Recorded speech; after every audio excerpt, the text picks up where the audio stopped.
WrestleManiacs. We're WrestleManiacs. Two, two, two, two, two.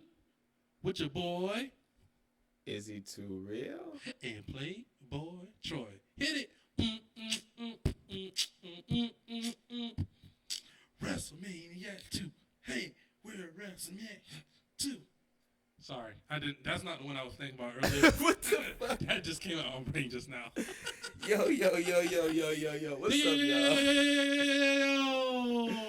y'all? Yo. This your boy Izze2Real along with my boy Play.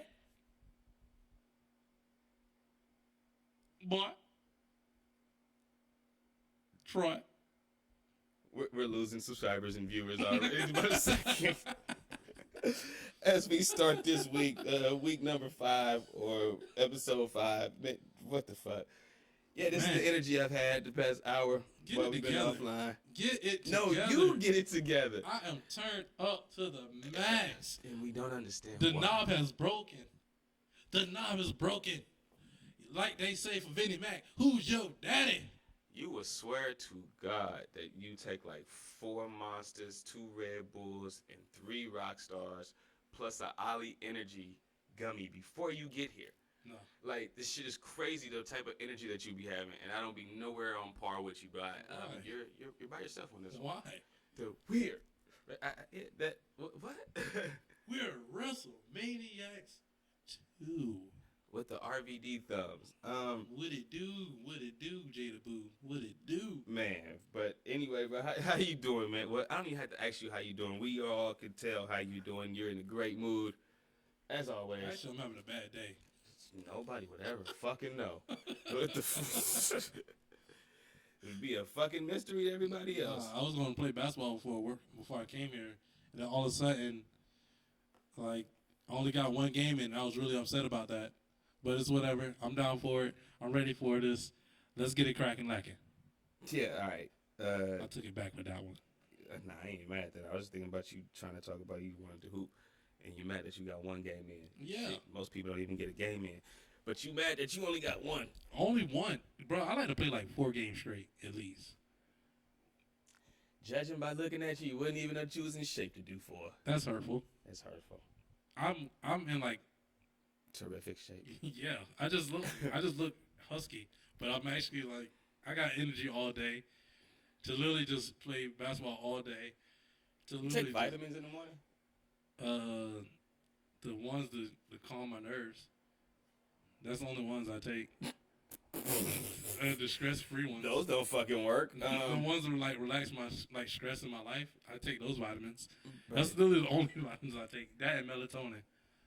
One time I went to the club after taking 2 shots of melatonin to see how that went. How you take 2 shots of melatonin? Like the liquid? Liquid? Yeah, I put them in shot glasses. I poured it in there. Boom.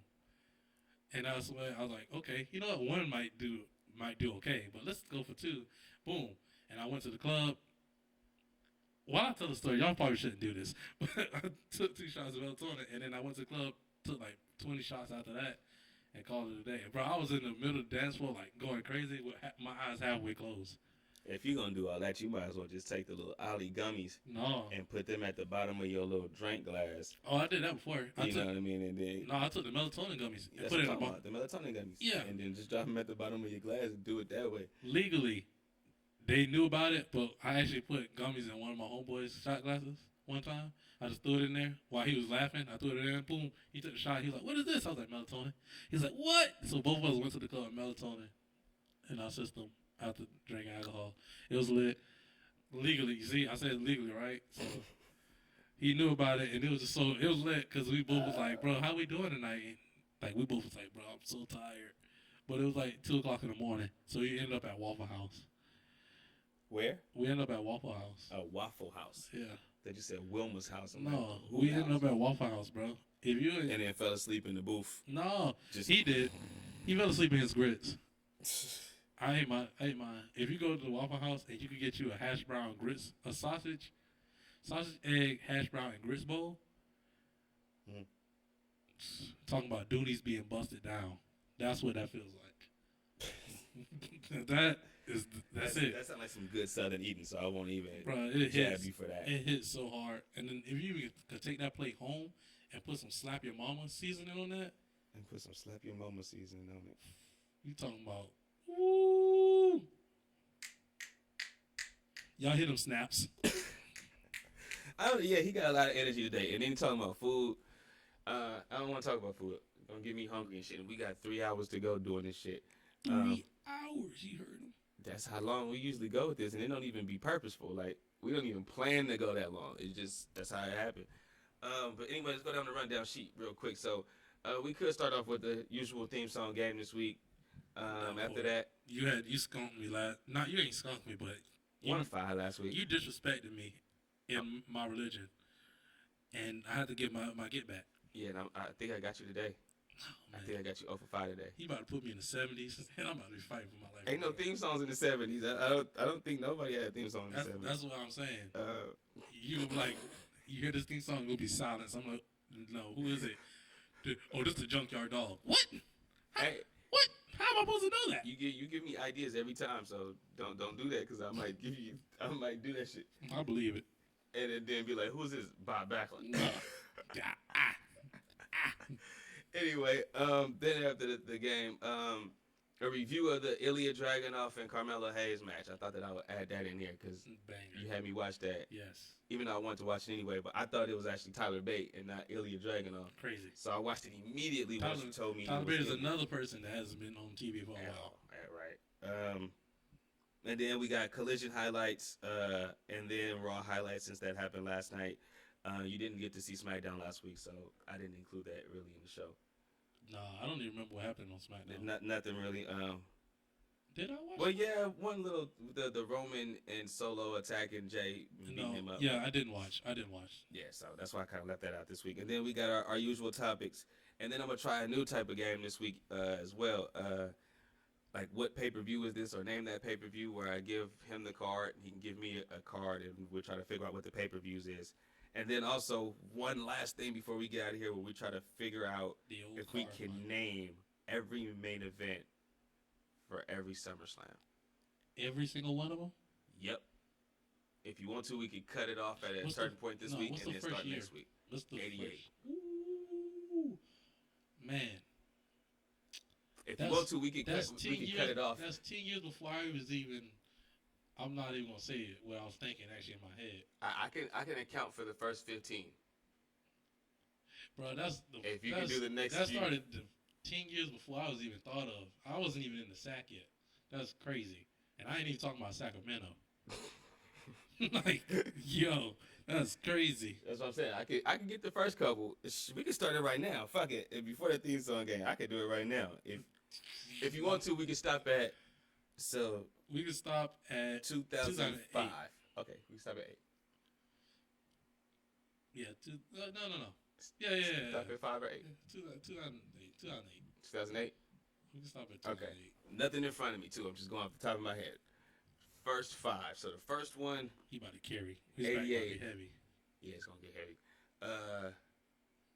So the first one was Macho Man and Hogan against the Mega Bucks, which is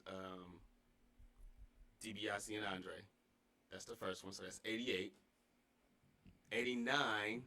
You said 88 was Mega Bucks? Yeah, versus the Mega Powers. Okay. 89 is Hogan and Beefcake against Zeus and DiBiase. No, Zeus and Savage, not DiBiase. Zeus and Savage. What's next? 1990. 1990. That main event was Hogan against Earthquake. No, that was actually the middle match. The main event was Rick Rude against the Ultimate Warrior in a steel cage for the WWF title at the time. 91 SummerSlam. Oh, the match made in hell. So that's Ultimate Warrior and Hulk Hogan against Slaughter, Adnan, and Iron Sheik. 92 is Brett and Bulldog. 93 is Lex and Yoko. 94. You know I can't write that fast. Huh? You know I can't write that fast. Oh, I forgot that you was writing them. I'm just going. Because we have to go back and check these. Come on. Oh, okay. Gotta fact check these things. You can't just be out here spitting out random names thinking, oh. Good shit. I didn't even think about it that way. Hogan, you said Hogan and Ultimate versus Sheik and Sheik, Slaughter, and Adnan. Yeah. Shout out to the future from your daughter. They probably can't even hear that. 92. 92 was Brett and Bulldog. Oh, what a great main event. 93 is Yoko and Lex. 94 is Taker and Taker. Crazy statement. Or Taker versus Brian Lee, or however you want it. 95 is Diesel and Mabel, Viscera. What year are we on? 96. 96. 96 is Shawn and Vader. 97 is Brett and Taker, with Shawn as the referee. So Brett and Taker? Yep. 98. Oh, Highway to Hell. That's Austin and Taker. I just was born, y'all. Damn, and now this is where it's gonna start getting a little tricky for me. What year are we on? 98 or 99? 99. We're going into 99. So 99. I just remember Jesse Ventura being there, but I believe it was Triple H versus Austin versus Foley. And I think Foley won that night. In my mind, Foley don't win a lot of matches. I don't know why. In my mind, I was just like, yo, Foley's so great, but I really do not remember him winning any matches. Like, truly. None of the big, he didn't win none of the big ones like that.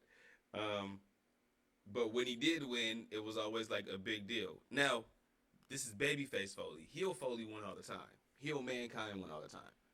Taker couldn't beat him for hella long.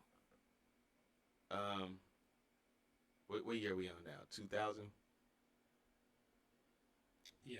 Fuck, 2000? I really don't even fucking have a clue. Let me think.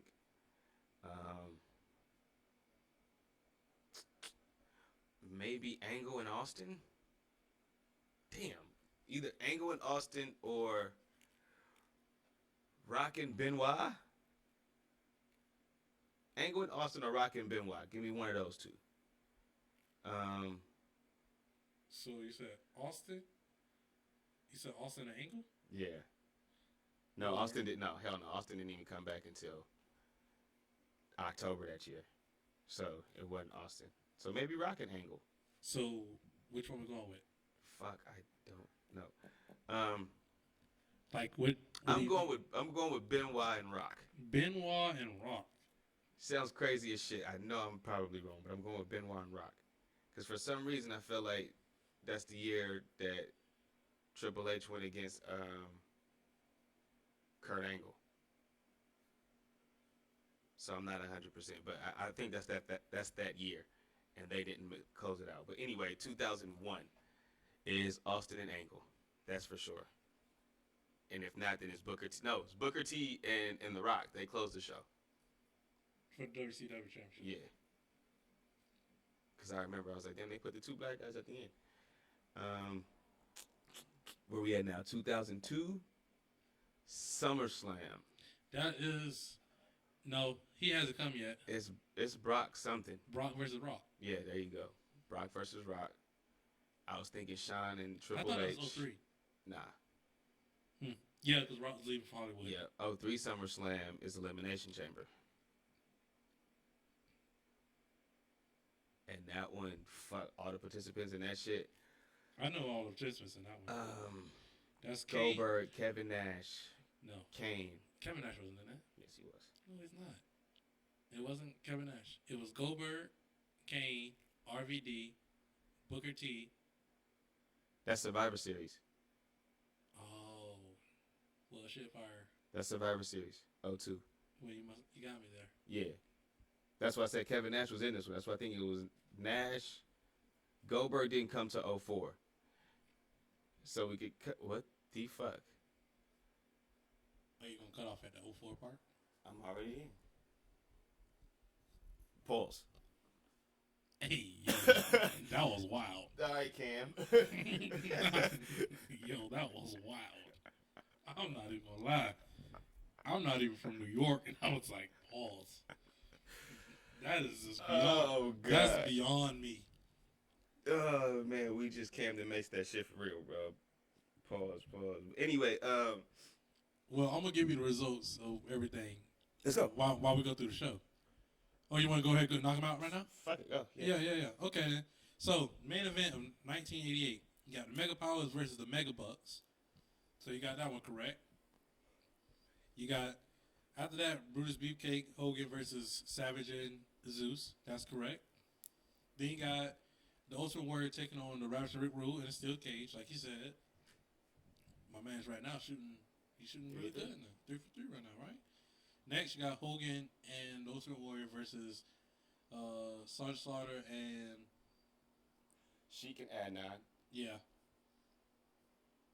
Colonel Mustafa, that's what Sheik name was. There it goes, Colonel Mustafa. Right. That's when you got Brett versus the Bulldog.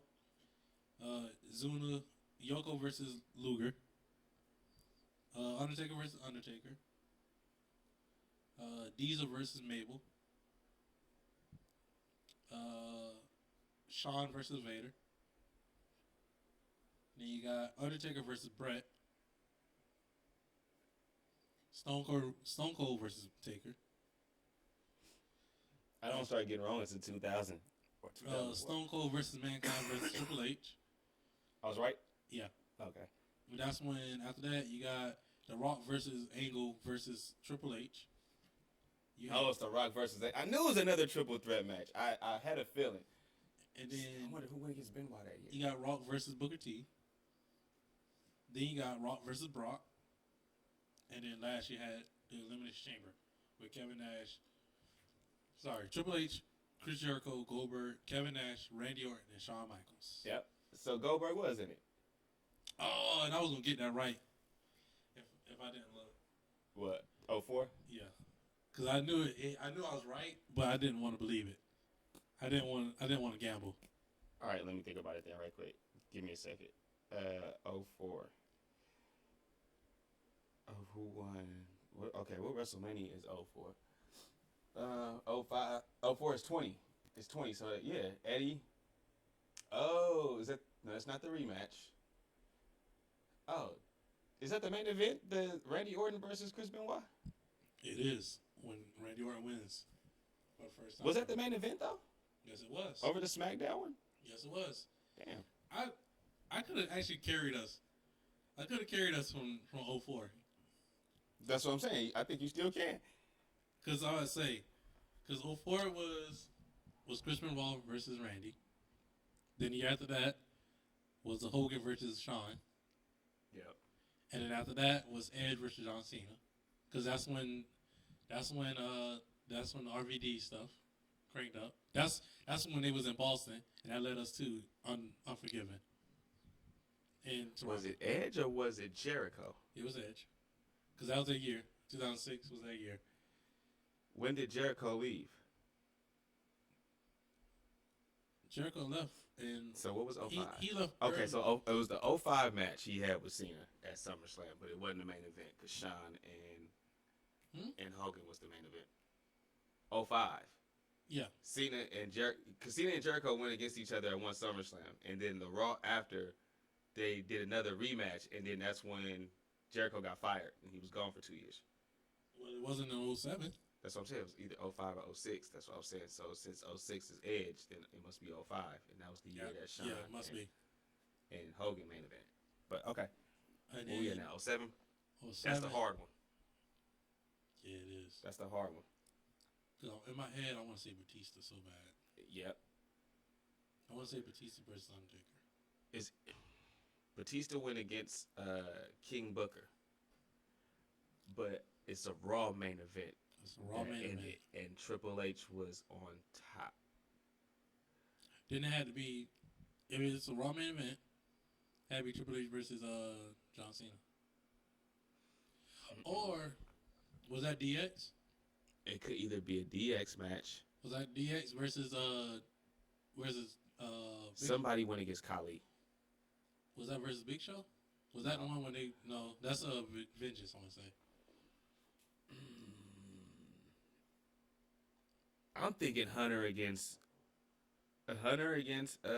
Kali and King Booker versus Batista. No. I got the DVD over there, and that was the one that I was like, this is the most wackest SummerSlam. That wouldn't make sense, though. It would. We had to talk about this like 2 shows ago, talking about that whack-ass SummerSlam. That whack-ass 07 SummerSlam. It's shitty. It's shitty as fuck. And Finley had the first match against somebody. I remember seeing this card on the back of my DVD box set. It's green. Like, for some reason, I remember seeing Triple H and Kali. Like I told you offline, right before we started, I was like, yo, I only remember all these shows based off that logo. And I'm telling you, this is the time when all SummerSlam logos look exactly alike. Yeah, because it was still green. I'm sorry, I gotta cheat and look this one up. No, you're good. Because we're in 07. This one is shitty. 07. They got it. No, hold on. Cena in order. Oh, I knew it. I knew it because I was like, sooner or later, that main event comes up, and it couldn't have been 08. Yeah. Because that's when Edge and Undertaker had the Hell in a Cell. Yeah. Well, yeah, in 08. Because that's the Cena in order. I knew it was coming up. And it was Triple H versus King Booker. You told me. And Batista versus the Great Khali. What'd you say? 2010 or something like that. Yeah, you was like 2010. I was like, no, they come earlier than 2010 to 11. Yeah, they've been fighting for forever. I think but did they have one in 2000? Well, we ain't got there yet, so I don't want to cheat. But all right, so yeah, 07 is the whack one I can never remember. So I got that wrong. I'm man enough to admit that shit. We in 08. Too wrong. Always the Undertaker and Edge. Right. Is that the year that Punk cashed in that money in? No, never mind. 09. That's 08 is when Now I remember they closed Taker and Edge closed out. No, I'm saying the story of that was when Undertaker threw Edge through the ring, in the Ring of Fire. Yeah, there you go. Boom. And it had the little cloud of smoke come up. Mm-hmm. All right. Sorry, y'all. I'm enjoying this beautiful. I know, right? Banana cheesecake milkshake from Sonic. It's magically delicious. 09.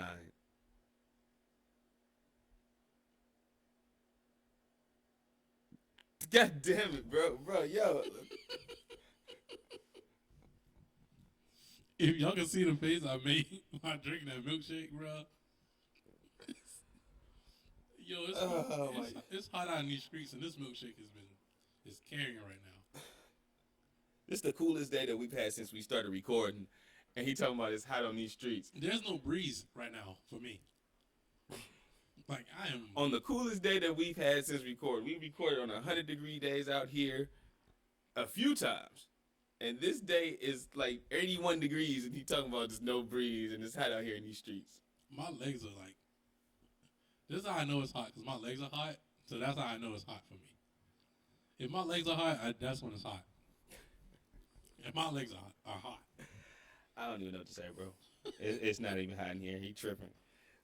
What the fuck is next? We gonna go to 09 or we gonna go to the next subject? Let's take it to the next subject. All right, so all of those was right. Except for one. Except for two. Well, no, you got them right. I wasn't trying to carry us on that one. No, I'm saying you got one wrong. You got 2000 wrong. That's the only one you got wrong. Oh yeah, I did get that. All those is you hit on. Y'all remember he's old, y'all. Shut the fuck up. Moving on. Like a bloodhound hanging out with a Doberman. I'm not gonna even laugh or crack a joke to that. I've been doing good on these try not to laugh shits that I still gotta fucking edit. That's a bitch in its own right. He's like the Incredible Hulk, y'all. I'm telling y'all. Y'all don't know. I work with the Hulk, and I'm just Hawkeye, just chilling. Like lies. Just be chilling out here in the streets. Lies. I'm the cool one. I'm the cool one. You just the extra silly one. I'm the party. I'm the life of the party. He's the kickback. I'm the party. Yeah. I think that's why you're the drinker. I'm the smoker. And I love a good kickback too. I go to the kickback just not. I go to a kickback not to smoke. I just go for the vibes. I come to turn the kickback into a party.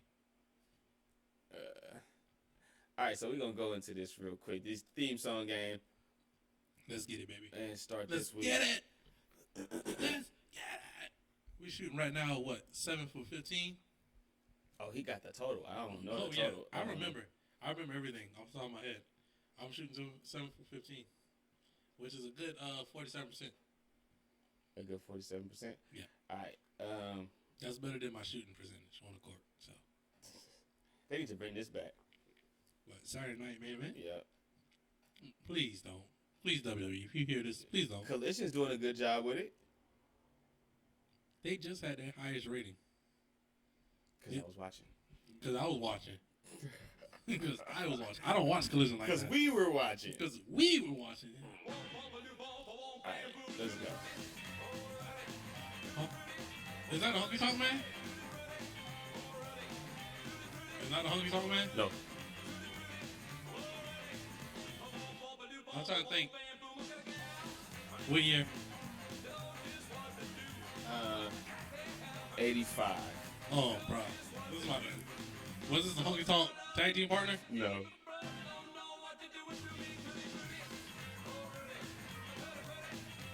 I have no idea.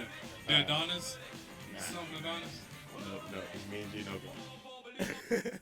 Oh, yeah, I remember that too. That's a sad one after you said it. Yeah, we were talking about that shit last week. I'm throwing that on here because we talked about I it. forgot about Me and Gene theme song. Because they changed it too. They changed his theme song from that. When he came out. They changed it. I was like, yeah, I'm going to get him with that one. First, matter of fact. Like, I don't know if he's going to get that one. All right. Let's see here. You know they're going to keep trying to throw these little ads at you. I don't know. If we're going to throw ads, I'm going to go ahead and get my little plug in there for Sonic. No, this ain't an ad. This it. This is how we Sonic.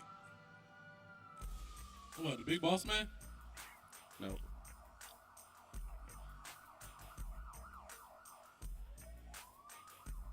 The Godfather? No, not the Godfather. What year? 95, 96. Was it the Godfather? Not the Godfather. Actually, what's his name? Butch or Bull Mulligan or something like that? No. Black dude? Give up. No, you can just go ahead and stop music though. Because now I'm going to sit here and think about every character that had to deal with police officers. He said every character that had to deal with police officers. And now, What if that has nothing to do with it? was that the Godfather hose? Nope. Oh.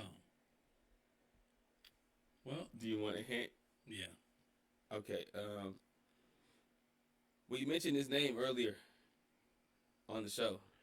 We mentioned his name earlier on the show. Yep. Mabel? Yep. I knew it. I knew it was going to be some BS. I knew it was going to be some BS. Oh, yeah, when he was a little rapper or something like that? No, he was king. That's why you missed the beginning part. And that was going to be your hint. And I was going to say the beginning is what gave it away. Oh. Because it had like the little king gestures like, dun, dun, dun. And then it went into like the street shit. No, that's when he had like the rapper with him. Nah. Men on a Mission was completely different. Wow. We on a mission. We on a mission. And then Oscar has his whack ass rap. Man on a mission that we were whatever the fuck he thought he was doing. Anyway. That should be one of our topics. Who was the best rapper in WWE? John Cena. R-Truth. Oh yeah, sorry. You're right. He been putting out a platinum hit for years now. Same song over and over. But what's up? And change the verses to that bitch every time. And them shits be hitting every time. Oh my god. Alright, this one. I don't even know if I should count that last one, but whatever.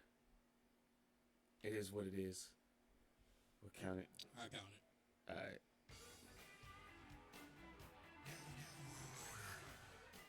Horace Hogan? I'm not gonna give you that. Buff Bagwell? You know what? I'll give you that just because his highlight just popped on there. I was really looking for a specific for a specific Member of the stable. NWO? NWO what? It wasn't NWO Gold or NWO Silver? Nah. NWO 2000? NWO B Squad. Yo, no one give a fuck about Yes, that. they do.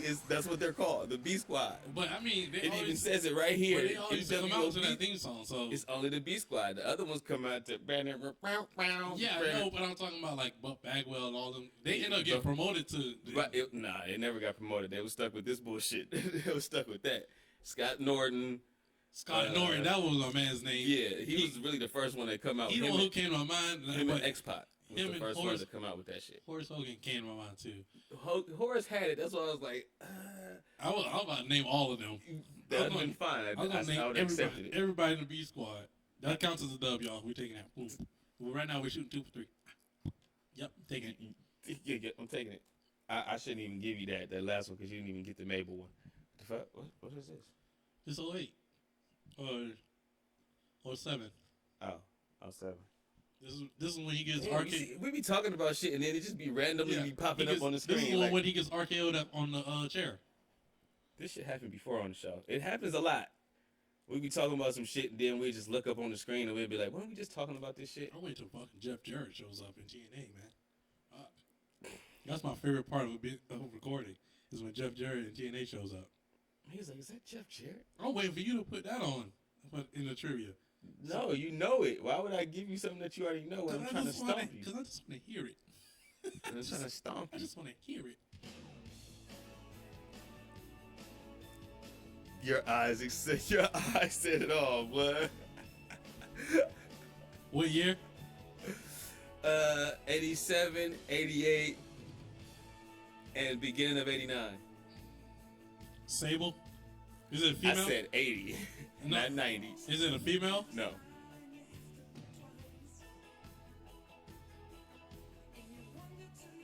I got you on this one. You're not going to guess this one. Rick Martel?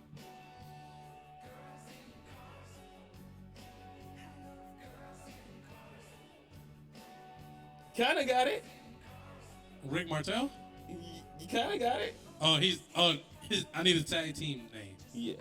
Oh man, I forgot what oh no. I forgot what tag team he was in for. No. He wasn't always the model. Oh man, this is gonna kill me. He was in a couple tag teams though. That's what I'm saying. I'm trying to think, is this before the model or after the model? Well, all his tag teams was before the model anyway. Yeah, but like rap before? Was this the rap? This is what led to the model or no?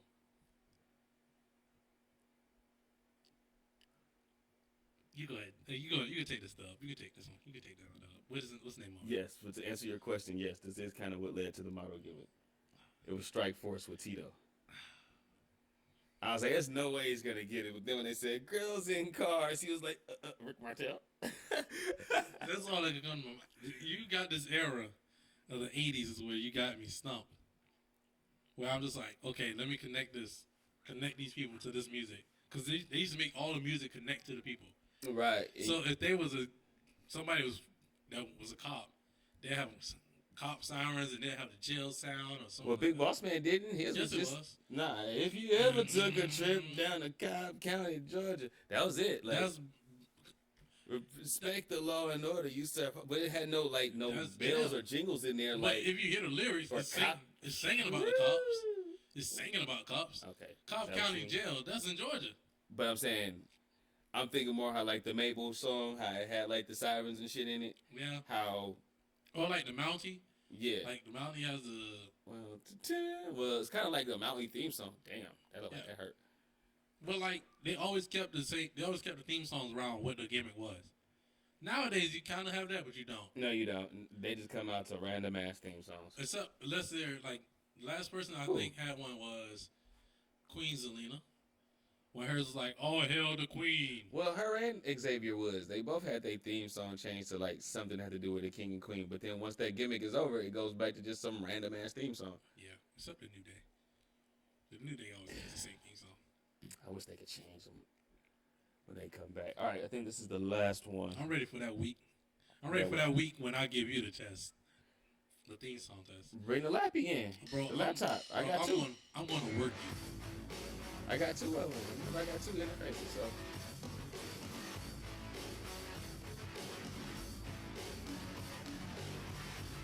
Is this in the 90s? Yes. What? Is this the guy that was, no. I was about to say, is this the guy that was managed by Sable? Or managed by, not Sable. No. You're gonna cut it. Terry? He's talking about Terry.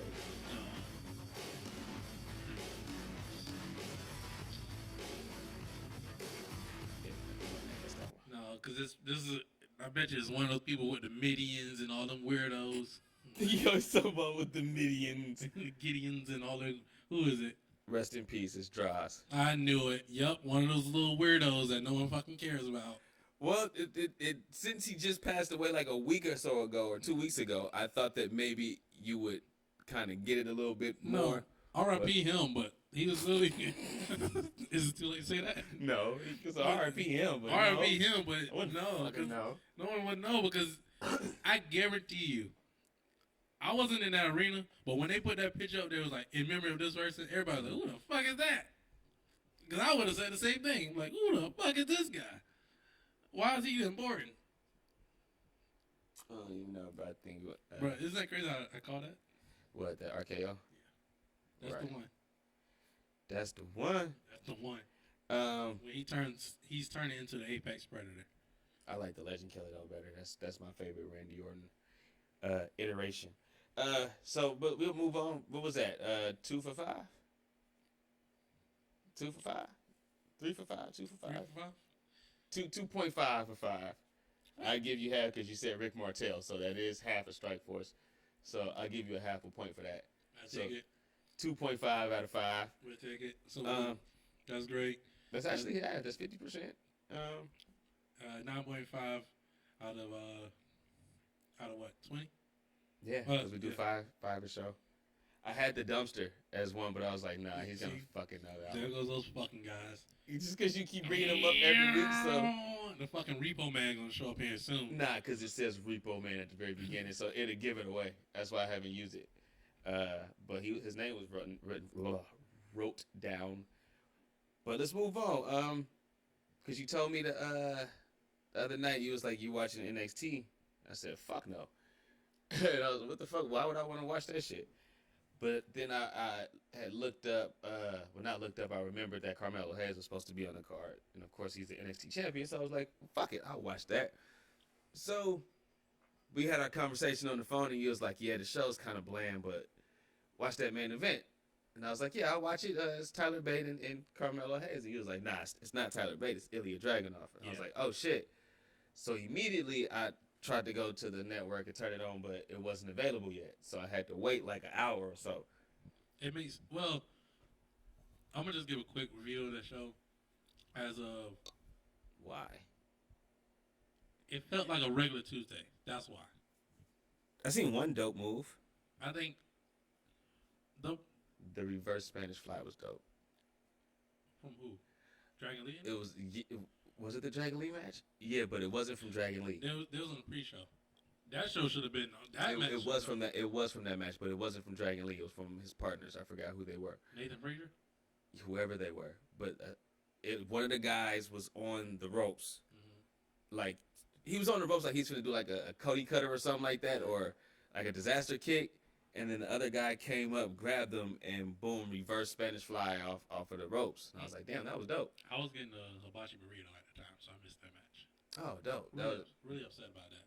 Well, I watched it later, so I had turned it on. Like, all right, well, what's this? And I seen it, and I was like, what the fuck? Sorry, rewind it. I go back and watch that match.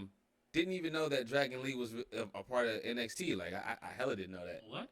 Did not he have. He looked like a big signing announcement for them. Did not know he was a part of the WWE system at all. And when I seen him, I was like, damn, he looks like Dragon Lee. Ain't that what's it called, brother? Like, I like him better being there instead of in AEW. Me too, absolutely. They're gonna treat him like the next Rey Mysterio? Because If you you already ever, seen the if you storyline. ever seen his entrance, Nah, not yet. if you see his entrance, it's kind of fire. Not yet. I haven't seen it yet. It's kind of fire. It's like goes in slow motion. He has like a whole image of him fighting a dragon or something like that. It's kind of or him like destroying a dude. Like he punches him in the gut. He like eviscerates. It's kind of crazy. You see the entrance. As like, the entrance. Okay. You'll be like, yo, what the? Like you're looking at Dragon Lee? Yeah, that is his entrance. It's like him cutting. It cuts to him with a giant dragon behind him, and him punching the guy in the gut, and the guy just eviscerates. I'm sitting here doing all this shit, and I'm sitting here fucking with the wrong goddamn board. Why? Why you messing with stuff, man? See, now y'all be talking about my sound. It be him. He be messing with my sound. You low. You was low, so now I'm gonna start talking a little bit louder. I'm watching the grid here. I'm watching the waves, and I be seeing your waves is low, and mine look like they spiking. I know it's because of the mic, number one, but like, okay, let me fix that. But anyway. But yeah, the show it felt like it should have been on Tuesday. Yeah. It was a bland show. The Roxanne versus I forgot her name that fast. It doesn't matter. Yeah, it doesn't matter because it was a really good match. It was like for a women's hardcore match, it was really good. Like that probably was one of the best WWE hardcore women matches I've seen in a while. I've never seen a women's hardcore match in WWE. Not saying they haven't done one, just never seen one. Yeah, that's what I'm saying. They don't do it that often, and it was actually pretty good. Instead of them just saying it's a hardcore match, they said it's a weapons wild match. Whatever, it was pretty good. There was a moment when Roxanne's sister is like actually crying in the crowd, and I was like, "Yo, this is crazy." And there was a part where I cannot think of her name to save my life. She had Blair Davenport. That's her name. She had wrapped Roxanne's hand in a belt, and she swung Roxanne. Y'all, if you don't know how Roxanne looks, she's really small. So when she swung her, bro, I was like, God damn! Like she slung her into the barricade, and I was like, yo, this is crazy. So that was probably the second best match of the night, behind the Carmelo Hayes. I said Carmelo Anthony, yo, that's crazy. I think because I just saw MVP, he's always balling. The Carmelo versus Ilya match was fire. It was fire. I thought it was a great match. I think both of them are ready for the main roster. Ilya never misses. No, he never misses. They're both not ready for the main roster. And the reason I only say that Ilya is not ready because he needs to have a run with the NXT title. Yeah, he needs to have a run. Dog, just give him some credibility as an old school type of. Well, the thing is, striker really. I don't even know what you can call his style. Like, the thing is like Carmelo Hayes' reign just started, so it's like Ilya should have been gone. He should have been left NXT. He should have left NXT when Gunther went up. Nah, not yet. Yeah. Yes. There's nothing for him to do in NXT. You give him that unless he was a soldier with Gunther, then unless you're giving him the NXT North American Championship and he takes it from Dominic, I'm okay with that happening. If that's the course that we're gonna take, I'm okay with that. He needs a run. But if you're gonna give him the world title, if he's gonna take it straight off of Carmelo, then Carmelo need to leave instantly after that. That's what I thought. I thought he was going to go for the Hurt Business, but I was like, well, he could still be a part of the Hurt Business as the NXT champ. So, you know what I mean? I don't have a big problem with that. But again, I don't even have a problem with the finish. No, I have no problem with it. To me, it was one of those situations where it was, one guy's a veteran. Even though he's in the NXT system, one guy's a veteran, and one guy's kind of like a rookie. And it was, to me, the way I watched it was like, let's see if Carmelo Hayes can keep up with Ilya. That's my whole mind frame going into it. I want to see if he can keep up with him. Can he keep up with him? If you can keep up with Ilya Dragunov, I'm good. So getting into the match, I'm like, okay, we start off with some nice chain wrestling. All right, let's do it. Okay, arm ringers. Okay, we doing some old school shit. All right, so I'm already sold. They went to the floor probably once or twice, and only for like 5 seconds, and it was back in the ring. This whole match was basically inside the ring. Yeah. I was like, okay. One thing I actually loved about the match, Mhm. not to cut you off, but there wasn't a lot of interference from Trick. Mm-mm. There was really none. He wasn't to the end. He wasn't really involved until the very end. Right. And that's what I love. Like, it was like, we're used to Trick and Mello being heels. That now they're baby faces. And now we get to see that dynamic of them still being a team, but not heels anymore. And you can see how it kind of changed from. Oh, they were baby faces? Well, yeah, now the crowd was going crazy. Now they're baby faces. The crowd was going crazy. Because Carmelo has become a homegrown, fan favorite. He's become a name. He's becoming a name because, the problem is, so far right now, NXT is creating great superstars, but they're keeping them too long. You're overcooking them.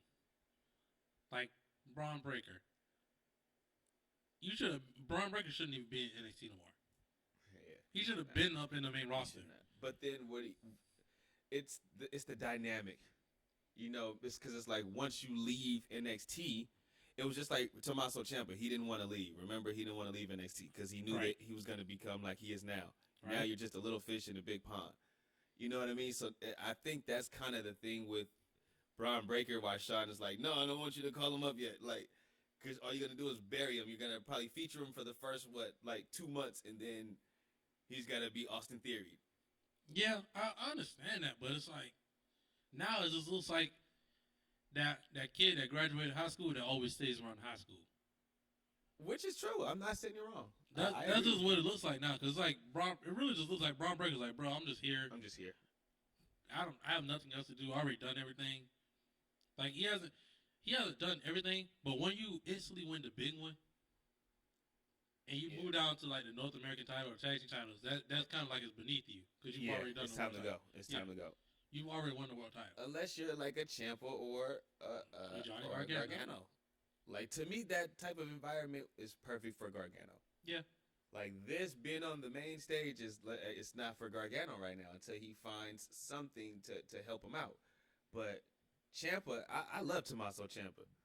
And even like watching Raw last night, seeing him lose to Nakamura, I was like, why?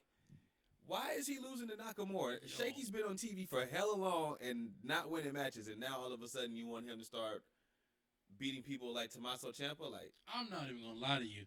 I watched Raw last night, but I must have missed that. Oh, you? Because in my head, I'm like, what?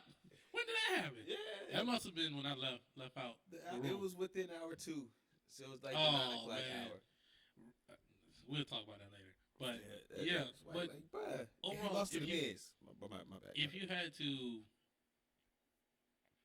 put stars on that match from the Great American Bash, who would you give that match? I give it 4.25 stars. I agree. I went with 4.5. And the reason why, I don't know why I wouldn't give it 5. Because the spots gave it. I think the spots is what bumped me up. I was like, and the spots came later in the match. Yeah, there was parts where like I kept popping on my seat.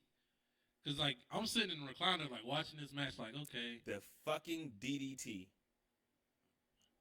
Where Carmelo Hayes springboarded off the rope. Oh, the back when he does that? Yeah, he springboarded off the rope to do a DDT. And I was like, oh my God, Ilya Dragunov is dead. And then there was another move. This is when Ilya tried to do coast to coast, and he caught the first 48. Nah, he protected himself with that. He did, but he just took that extra bump. And that extra bump made it look like, God. Yeah. I was like, oh, shit. He took that extra bump. I watched that whole thing came down because he caught the leg, and he came down, boom. Yeah. His foot hit the ground first, and then he caught the knee. When you watch it live, you can see how protected he did. But when you watch it, when you watch the replay, you're like, ooh. That shit might have hurt it. Yeah, I see the replay even like. The replay, I was like. how he protected himself. And then took the extra bump. And I was like, hey, yo, he took that bump and he went ahead with it. It was a move that Ilya did to Carmelo Hayes. Even when he does the finisher. What the fuck was the suplex into the diamond cutter? off the top rope. Yo. I was like, what Yo, the okay. fuck? Wait, Oh, yeah. whoa. That one made me jump out my seat. Me too. I jumped up. I was like, jumped, oh. I was like, whoa. I was like, oh, they meant to do it. Because in my mind, I feel like I've seen that happen before. But to see it like that, I was like, yo. What? And every time I see Ilya's finishing move, like the forearm, the jump forearm. Oh, but to the back of the head while dude laying down. He does it to the front. I don't know that movie. When he literally, it looks literally just a jumping forearm straight to the front of the face. Oh, I seen one he did to Carmelo Hayes when Hayes was laying down. Hayes was kind of like laying down and kind of getting up like this. And then but Ilya came with the forearm and boom, I was like, oh, damn. Yeah, he does. Oh, shit. It's kind of like the Kinshasa. But just with a forearm. Yeah. I said it wrong, y'all, I know. But I know what you meant. But he does it, but the move is usually to the face while they're laying down. He did it to the back of the neck, too. Yeah. But when he did it to the face, I was like, yo, Carmelo's looking kind of rough right now. Hold on, is that when he crumbled? There was a part in the match towards the end, and Carmelo got hit with something in the face, and he crumbled like a cookie. He folded like. No, yeah. And it was right side, and I was like, oh, he folded him. If not, then he sold that like a motherfucker. He hit him with a forearm. Yeah, it was a forearm. But his finishing move is usually like him doing like the corner, it's like corner kind of setup, and then he runs and literally just jumps straight forearms him right in the face. I forgot what he calls it. He must have did that after one of the big moves, and I was like, it's still not over. He did it, and then I was like, yo. Did he do like a combo, and then he hit that move? Then he hit that move. Yeah, I think I know what you're talking about, because I was like, what the fuck? How he kick out? It's still not over? Yeah, that's usually the move that he puts people away with. Okay, I know what you're talking about. That's why when he hit it, he was like, what? Like, he's sitting there on the ground like, this ain't it? I was like, I don't know how to fight. I was like, okay, Carmelo Hayes kept up with him. He kept up with him. I feel like Ilya is like a 5-star kind of wrestler. Oh yeah. I don't remember ever seeing that. I remember seeing that. Matt up. Bro, this side note, we looking at Saturday Night Main Event, but in 07. Is that Michelle McCool? Yeah. Don't know her. That's Kelly. That's and that's Tori. That's Marshall or something like that. She married Teddy Long? Oh, she was on TV for a cup of tea. Crystal. Yeah, I remember when Holyfield laid Matt out, and he just sat down on the ground like, ooh. I was like, damn, Matt, get up, please. I ain't never seen this. I've never seen this before. This is Evander Holyfield versus Matt Hardy. Yeah. In a boxing match. This is when Saturday Night's Main Event. When Matt Hardy and MVP 2007. was in a rivalry, and they kept doing different challenges. They did a basketball challenge and all this other stuff. It makes sense then in that case, because I remember they used to have this little back and forth sports rivalry. Yeah. But Matt, this is crazy, and Holyfield was taking advantage of him having the head guard on. I'm about to say he about to drop MVP. I love that U.S. title. Oh yeah. That's the U.S. title I love right there. Sorry guys, we're watching it even though it ain't got no vocals or nothing. But anyway. Yeah. Oh, but I was saying Ilya is like a 5-star wrestler to me. Like all his matches is like 5 stars sometimes. Like to me, majority of his matches are 5 stars. And his big matches. Carmelo, his matches are like 4 stars. So that's why I wanted to really see if Carmelo could hang with Ilya. He did. He did. That's all I kept saying. When I was watching that match, I was like, can he hang with him? Can he really hang with him? That's why I watched it. When you told me it was Ilya Dragunov, I was like, oh, now I gotta watch it. If it's Tyler Bate, I still would watch it. Me too. But I knew that was gonna be a good match. But I know it's gonna be a great match with Ilya. I didn't know it was gonna be a great match. I was just like, fuck, can he hang? Ilya was in there going toe to toe with fucking Gunther, Walter, whatever you want to call him, and had classics. So I'm like, okay, I know what Ilya is about. Can you, Carmelo Hayes, who's they're kind of pushing now because you've even been on Raw a few times. They're even considering you for the new Hurt business. Can you hang with Ilya? And if you can hang with Ilya, they might boost you up. If you've seen any of his matches before I never really have. That's what. If you go back and watch any of his North American Championship matches, you could tell he could go. He could go, but that's why I kept saying it's like I needed him against somebody I knew. He's like a 4-star, and Ilya was like a 5-star. If he keeps going against, I know guys, I'm trying to fix this mic. If he keeps going against guys who can go, like even his matches against Braun Breaker were good, but the problem was they never took it out of that same gear shift that they were in. They always big man versus little man. Yeah, they always stay in that same like. But get him against a guy that can go. Yeah, you know what I mean, like that. I think one of his best matches with the North American title was when he took on Wesley. Wesley could go. He could go in the ring. I've seen him as a part of a tag team. I've never seen him in singles. He's better. I feel like he's way better as a singles than a tag team. Okay. He's way better. Isn't he a champion right now or no? He just lost the title to Dominic. Got you. They robbed him. At the pay-per-view? No, they robbed him on NXT. Okay. Last week. When Dom won. When Dom won. He was doing the show and 2 weeks ago. Yeah, when they robbed him of the title. Of course, they telling the story of Dominic being he can only win matches with Rhea. Oh, is that the story? That's the story right now. I thought you were going to say that he could only win a title in NXT, that he couldn't win. No, he can only win matches with Rhea help. Because that's how he won at Great American Bash. Rhea had a moment. There was a moment, if you go back and look at that clip, when she puts Wesley through that table. Mm-hmm. Bro, that was probably some real ball smooth shit. What? Like, she literally, I think, like, just to recap it, Wesley's trying to do a diving move. Actually, at this point in the match, Mustafa Ali tried to hit a 450 splash on both of them on the apron. Misses, and he takes himself out of the match for a bit. Because that was a nasty lander, too. I was like, damn, I think he might hurt himself. But at this point in the match, it's down to Dominic and Wesley. Wesley tries to do a diving move on Dominic, but Rhea steps in the way. She steps up on the apron.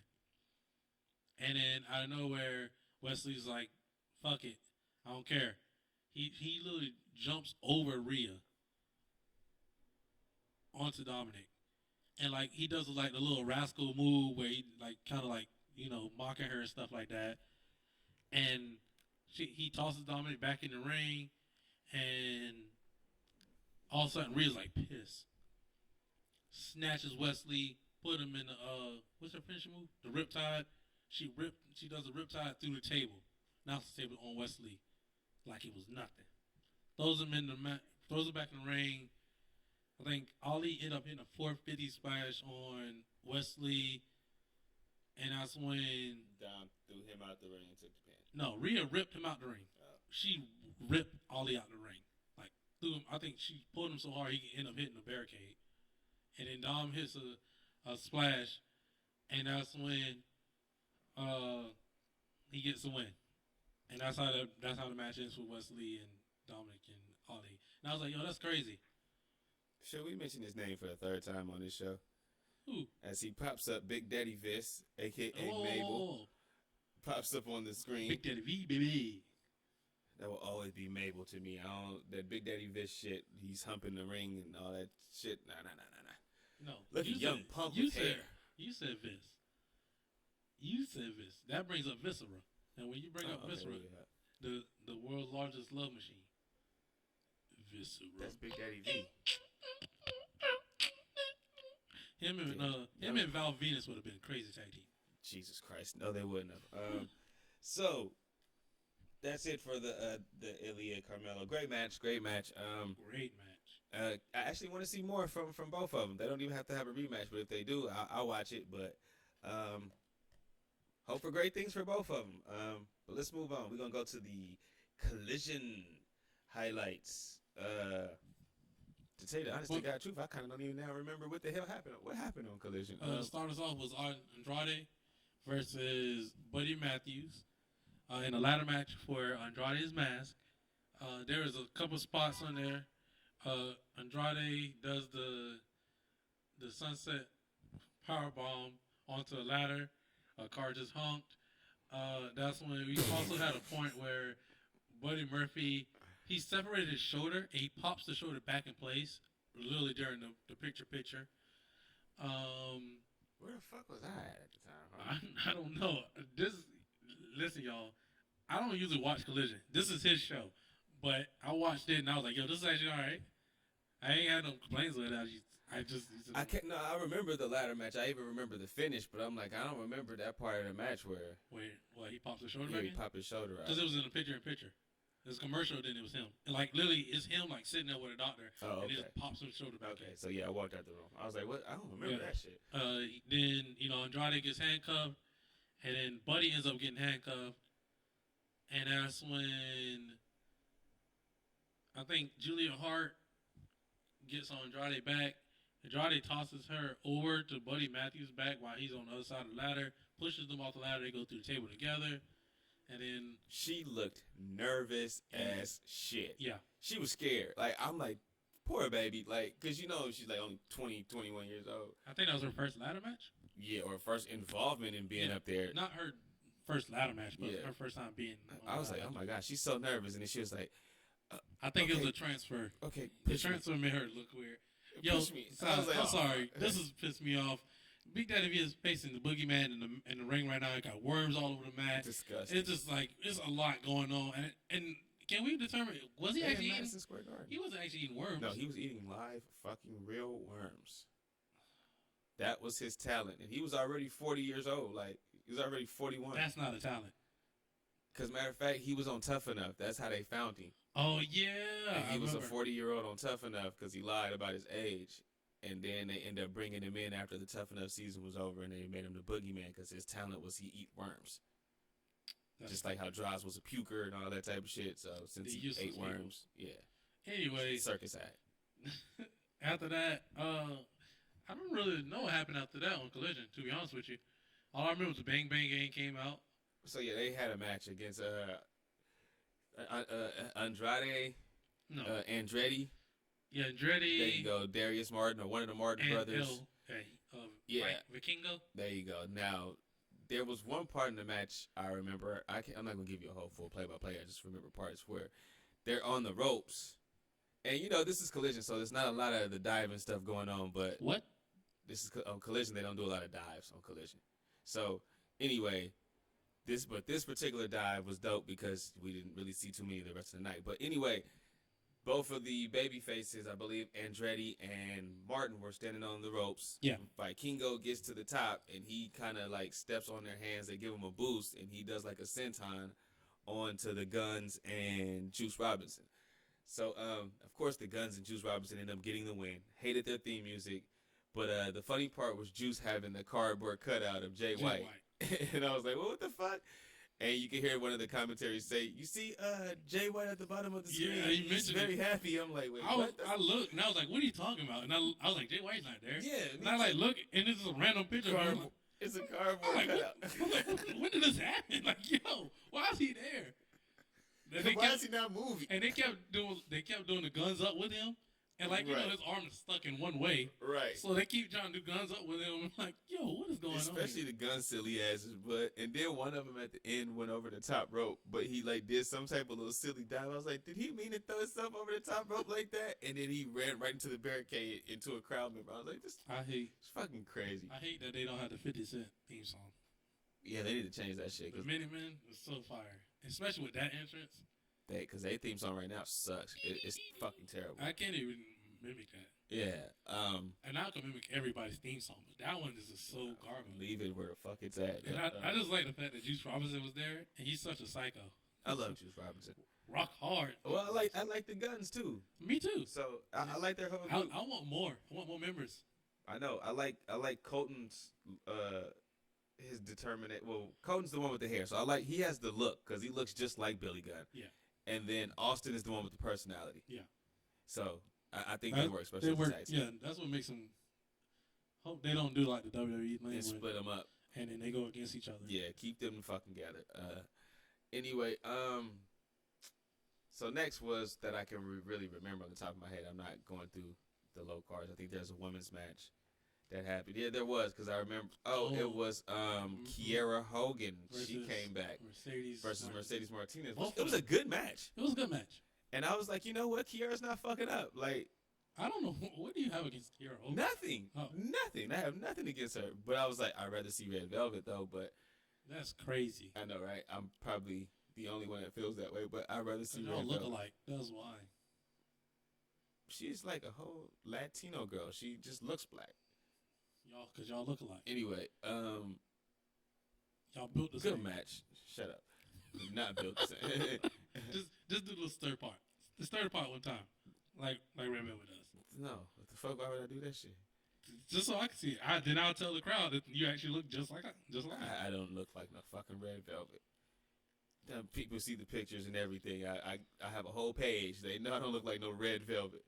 Now, you're trying to say because I'm skinny then whatever. I don't know. Nah, that don't bother me at all. I'm about to make a picture. I'm gonna put a picture of Red Velvet up next to you. We're gonna see what they're talking about. Trolling ass. Trolling ass. Is this 2008 Saturday Night Main Event with JBL versus Stone Cold? Probably. No, yeah, no, it's not. It is. It's not. It is. It's 2008, but JBL doesn't face Stone Cold All right. in a drinking contest. No, not that one. Damn, Punk was world champion.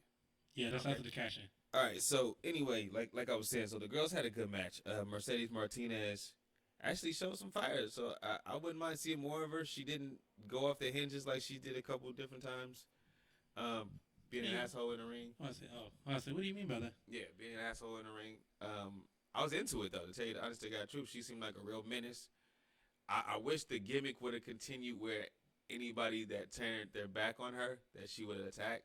Because Chris Statlander came out there, and then she beat Chris Statlander down, and then somebody else came down. I forgot who. Willow. Yeah, it was Willow, and then she kind of just walked away. I was like, yeah, she should have attacked Willow too. Like, just don't turn your back on me because I'm here now. You know what I mean? That type of shit. That would have popped me. But still good match anyway. What you felt about that? I agree. It was a great match. I enjoyed it. For what it was, I enjoyed it. I thought it was pretty good. It sets up the.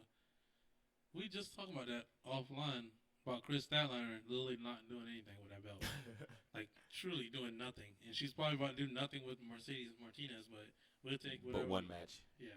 It'd probably just be one match. And then after that, this is where Ricky Starks comes out. He cuts his promo. No. Or is it Punk that comes out? Punk comes out. Okay. With Shivani. And he sprays the belt. Huh? He sprays the X on the belt. Right. Which a lot of people online was talking crazy about. They was like, it's so funny how he sprays an X on the E part of the belt. And I'm like, how stupid can y'all be? See that shit? Wait, what? He just put it directly in the middle of the belt. Yeah. Even though I didn't like that, I'm like, damn, you're devaluing the belt. You can't get the spray can off. Like, that shit don't come off. You got to buy a new belt. Yeah, but in my mind, I'm like, it's his belt. It's his belt. It makes sense. That's how they're going to separate both belts. Right. As the real world champion. Yeah. And to me, it's like, I scroll Twitter. I don't comment on Twitter. I just scroll it because I like to keep up with everything. I like to know what's going on. That's how I keep up with New Japan and Impact and all these other shows, right? And that's how I keep up with the internet wrestling community, the worst community there is on the internet. And that and Warrior fans. Warrior and Laker fans.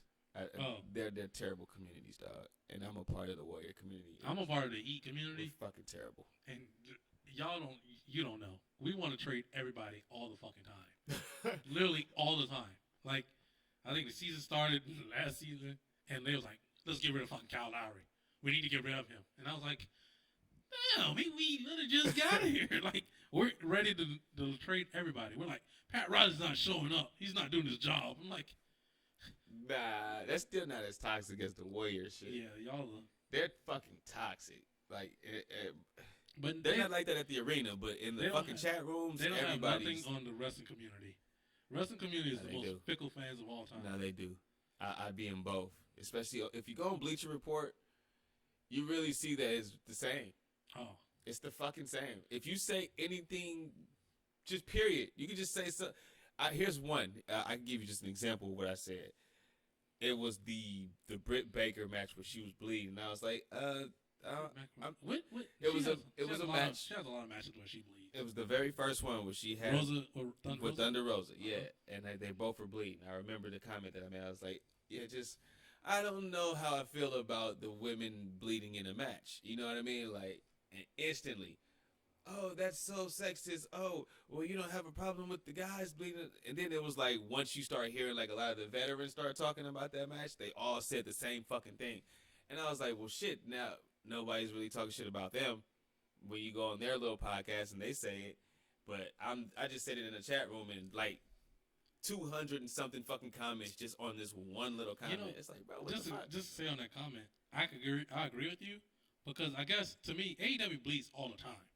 So it's like every week. So it's like damn, can we at least have the woman not bleed? Like everybody else already bleeding. Fuck, let's just have the woman not bleed. Can we please? Like I guess I get equality, but fuck, man. Like yo, we don't need everybody. I don't need to see everybody's goddamn blood and know they blood type. I don't need to. I don't need to.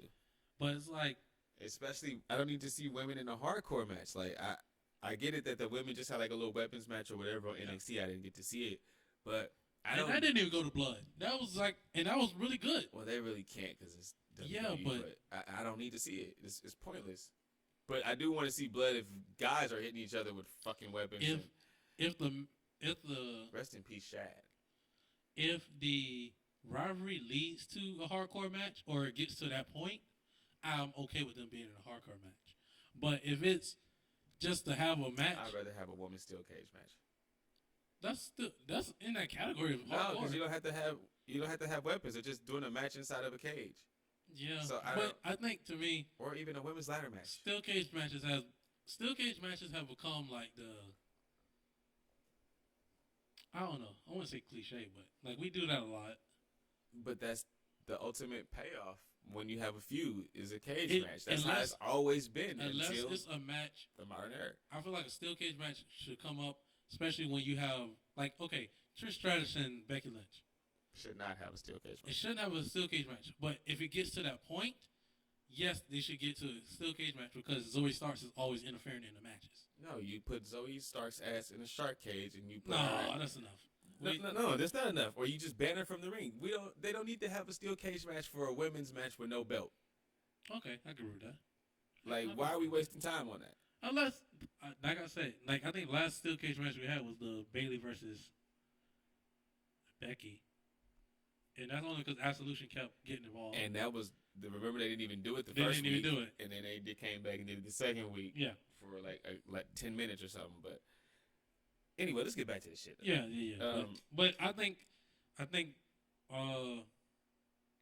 Martinez, her versus Statline is going to be a good match. But they're probably going to have that match on Rampage. I think we passed that part. We're talking about Punk and Starks, and Punk had the world title. Oh, yeah, that's where this whole rant started. Yeah, a bunch of weirdos was online was like, oh, Punk put the X on the E because he hates the Elite. Or because the E is in the dead center of the fucking championship, and he likes, like us normal people, love stuff to be the same in way. the center. Yeah. Yeah. So it just makes fucking sense. I didn't even look and see if it was on an E. Fucking losers. But, that's the people that hate him because, they're Elite fans. Yeah. So it is what it is. But he's not an Elite fan. I'm just I won't even say I'm an Elite fan. I'm just a fan of wrestling. So I'll just leave that. Yeah, I'm not but I started off as an Elite fan, though. That's the crazy part. It's just that, to me, the pussy shit turned me away. Like, yeah. It just turned me away. I guess the Elite is kind of like WWE sometimes to me. Where they give me the same shit every week. Like, how many times are y'all going to pop over? I think that's Nick Jackson that does the fucking hot tag. He comes in, super kick, hop out. He does like a suplex, and then he happens to do a cartwheel out of the ring. Into a dive. Into a backflip or some shit. And then he comes back into the ring, and then he does the one kick off the top rope. Bro, he does the same sequence every fucking week. Every time I see him, he do that fucking same. He did that same shit in fucking Blood and Guts, and I was like, oh, here we go again. It's the Nick Jackson combo. To me, Nick Jackson ain't the problem. He ain't the problem. Matt Jackson to me is the problem. Matt Jackson, I don't know if he's a heel or babyface. He don't know if he want to be a heel or a babyface. To me, Matt Jackson is the biggest problem. I don't really have a problem with Kenny Omega. I'm not, even though I'm a Cornette fan or a Cornette guy. I don't hate Omega like that. I still think Omega gives you banger matches. You know, I don't like the little finger in the ass shit or the the baby oil, all that type of stuff. Yeah, he's had crazy type of matches. Him and Kota Ibushi and all that. Yeah.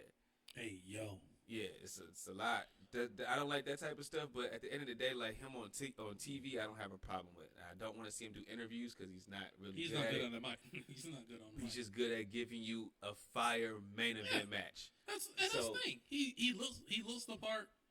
He wrestles the part. Right. He just can't talk the part. Yeah. Which is kind of like if I had to put that in a percentage of those three, talking is maybe like his lowest point. It's like maybe 60% of the whole job. Because you can wrestle like shit. Yeah, but if you can't talk him in the building, what do you got? Yeah, you ain't got nothing. Yeah. So it's like. And that's why I think he couldn't survive in WWE. Yeah. Until he goes to those promo classes. And he actually takes the promo classes seriously. And he tries to take them serious, but he does it in such a Shakespearean play that it's not taken serious. It might be the way he says it. Yeah, but if you be the asshole that you are when you're having these interviews with other people talking about don't tell me how to wrestle, then maybe you got something there. Yeah. But all this little Shakespearean action shit's not gonna work. Like, but again, before I go back to the Ricky Starks and CM Punk thing, my whole thing with the Elite is mainly Matt Jackson and Adam Page. So with Adam Page, man. You don't like cowboy shit? Nah, I don't like the pink pants. Like I was sold until he just started doing. You don't like the tires that he wears. No, until he started just doing left wing shit that just was like, oh, why?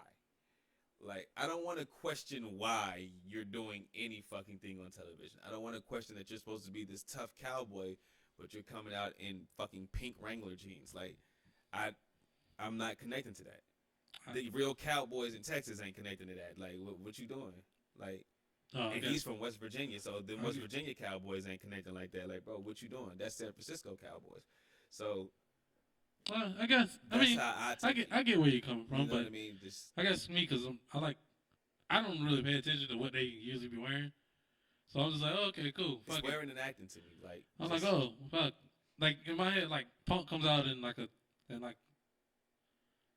think he comes out in the sweat jacket or whatever, or he comes out in hoodie, jeans, and flip flops.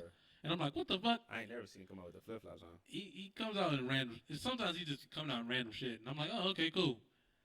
But he ain't coming out in nothing that's gonna question him being tough in the ring.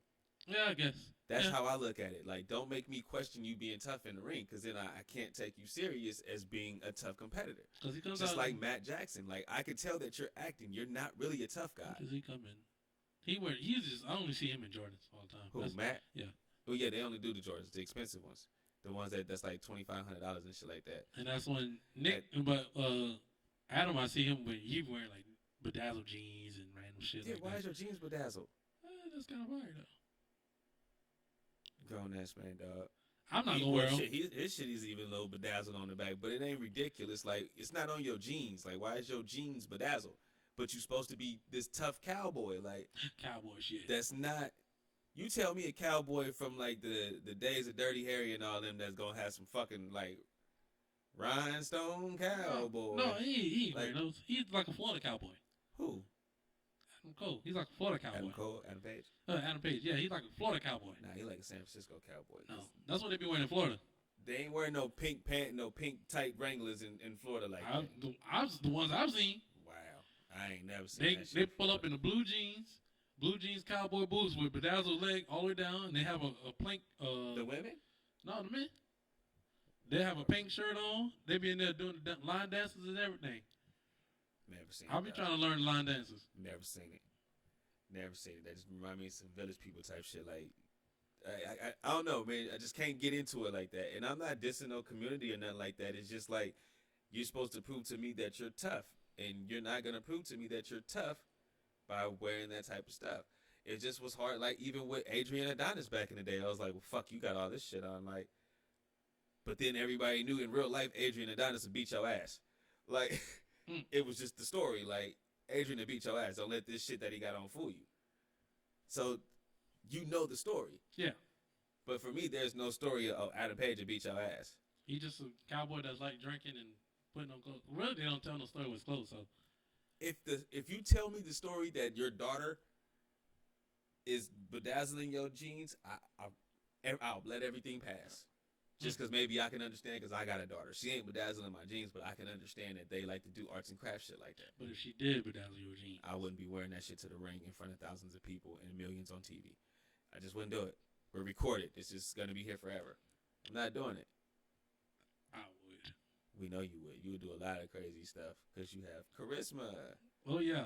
Nah, I'm not doing that shit. I'll go out there with some bedazzled jeans on with one of those pretty deadly shirts. I'm not doing all that. Oh yeah, your boy come out there fashion. See, you one of them boys that say yes to anything that they give you in the bag, and me, I'm like no, I'm protecting my gimmick, bro. Like I know I could turn it. I know I could turn it. That's why in my head I'm like, you can turn all you want to, but can that get you to a level to where you want to be at, and where, just like the whole Stardust thing? Yes. No. Yes. You cannot. You couldn't take a Stardust and make that a main event. I don't give a fuck what you telling me now. If I could get a story, if you give me the Stardust gimmick, right? Because the way it started off was he was in the partner of Goldust. If I would have did it, I would have took Goldust out at the very beginning. I wouldn't even been like partners with him. I would have took him out. It was like, how would you have taken him out when their whole plan was to have them as a tag team? That's what I'm saying. Their plan was to be like if I would be like, no, I want to take his spot as Stardust. Like we would have came out like first night as tag team, okay, and I would have took his ass out, and I would have turned him back to Dustin or whatever. I would have burned his whole entire thing, kicked him out, boom, and that's when I would have took over from there and just been like, all right, I'm going as the top guy. Well, first I'm gonna take the mid card title, and after the mid card title, you're not in control of the storyline. I know.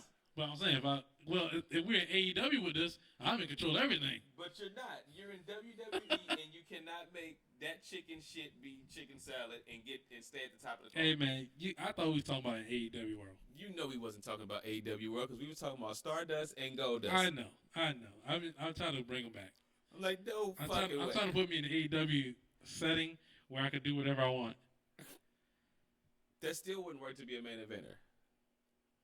Anyway, fuck, we didn't went off on a 20-minute tangent. So Ricky Starks comes out. Back to the CM Punk thing. Ricky Starks comes out. They kind of have a little back and forth. And then Ricky Starks makes a challenge for the real World's Heavyweight title. So it seems like we're kind of still going in the vein of Ricky Starks being the heel and Punk being the babyface. But now CM Punk is playing the role of Ric Flair. Crazy question. Okay. Next week, what you watching? What you mean? SummerSlam or Collision? I'm going to get home in time to watch Collision. I'm not going to get home in time to watch SummerSlam. It's going to be already on the network. Or I probably might even have to wait an hour for it to pop up on the network. So if you had a chance to watch, if you was at home at the same time, both of them on, which one are you watching? Are you watching Jey Uso versus Roman, or are you watching CM Punk versus Rick Starks? See, you talking to I'm a CM Punk guy. So if I can and there's a reason for me to watch Collision to make sure that those ratings stay at a decent level, this man here, I'm going to watch Collision because I can watch this man here is crazy. SummerSlam on Peacock. I could watch them both at the same time. Like I've done before. I'm talking about you have to watch one.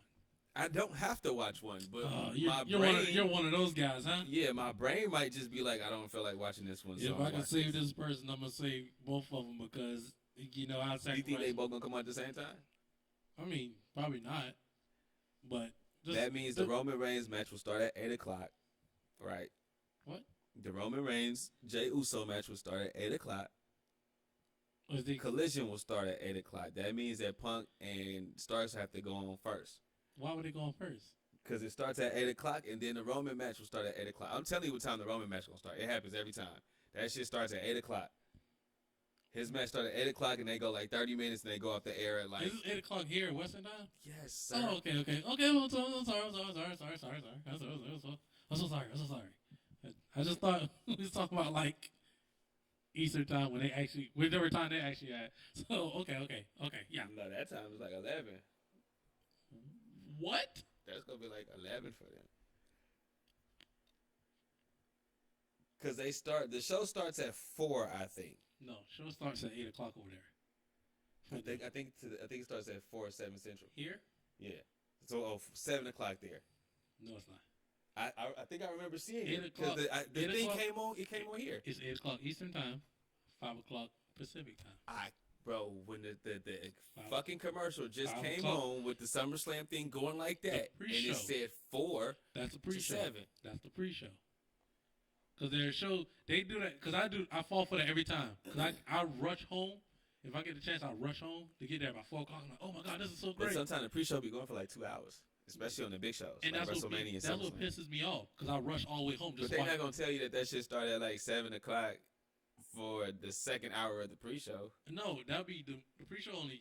If it's WrestleMania, yes, 2 hours. But SummerSlam would be like 1 hour. The SummerSlam will sometimes be 2 hours, and the Royal Rumble will sometimes be 2 hours. It depends on how many. Baby have Stephen A. ass on it, because Roman was just on First Take this morning. He was. I watched that. So, me too. Don't ask me how and why. Had a fucking off day, and my daughter was up at fucking 5 o'clock. I was at work. So I was at work, and I watched it, that and the Cody doc. And but bro, sorry, before we veer off again, why the hell is Great Khali facing Jimmy Wang Yang on a Saturday night, man? No, you are veering off. What the fuck? I didn't even look at the screen. Like, why the fuck are they in the match? There's always one horrible match that's supposed to go last on a Saturday night's main event. It's so fucking random. It's always supposed to be that one match. Why are you holding your neck? You've already been put down. You ain't got to hold your neck that long. Jesus Christ. Anyways. I don't even know where we're at anymore. Yeah. The main event of Collision, I believe, this week was FTR versus MJF and y'all don't understand. Adam Cole. He doesn't have ADHD, but I basically do. And he really just follows up with me and goes down this rabbit hole of veering off from the actual show. So y'all bear with me, and y'all going to bear with him. I try to reel us back in, man. You do, and I try to reel us back in too, and then my wire gets cut. Anyway, FTR defending the World Tag Team titles against MJF and Adam Cole. Pretty good. I can't even say pretty good. It was a good fucking match. It was a good match, but you already knew who was going to win. FTR's not losing those titles. That's why I didn't care about that match. No time soon. I just want to know if there's going to be a story. I don't know if that's just me, but when it's matches where I know who's going to win, that makes me not care. It's not just you, but it's not me. Like, all the excitement of to see the match goes away if I know who's going to win. Because in my head, I'm like, FTR is not losing that belt. But the whole time I'm sitting there like, okay, is CM Punk going to get involved in this? Is I MJF, think you were born is MJF going to... You were born in the right era. Why? You would not have survived the 90s era or the 80s Oh, because a bunch of matches that had no sense. It was a lot of jobber matches, like fodder matches. Yeah, that's why I don't give a fuck about the draws and the boom Malikins and all. Well, to tell you the truth, I don't either. But the era before that, the golden era, it was like, dog, on your TV shows, all you would get is jobber matches. Yeah. But you would get the stories in between the jobber matches. That's what pisses me off. That like gasses you up so you could watch the pay-per-view, and it worked. And that's why you had so many buy rates or high buy rates back then, and now you really don't. If that's a story that's going with the whole show, cool. But don't make that pay-per-view a match where I know who's going to win instantly. Well, it's not a pay-per-view. It's a house. It's a TV show. Yeah, that's what I'm talking about. TV shows. But you're gonna have a TV show. Prime example: Macho Man versus Yokozuna. Yokozuna's the world champion. And this is a Monday Night Raw, and they did it on Superstars. You knew Macho Man wasn't going to win this match. Well, that sounds like a good match to watch, though. But you knew Macho Man wasn't going to win the match. But how was we going to get out of it?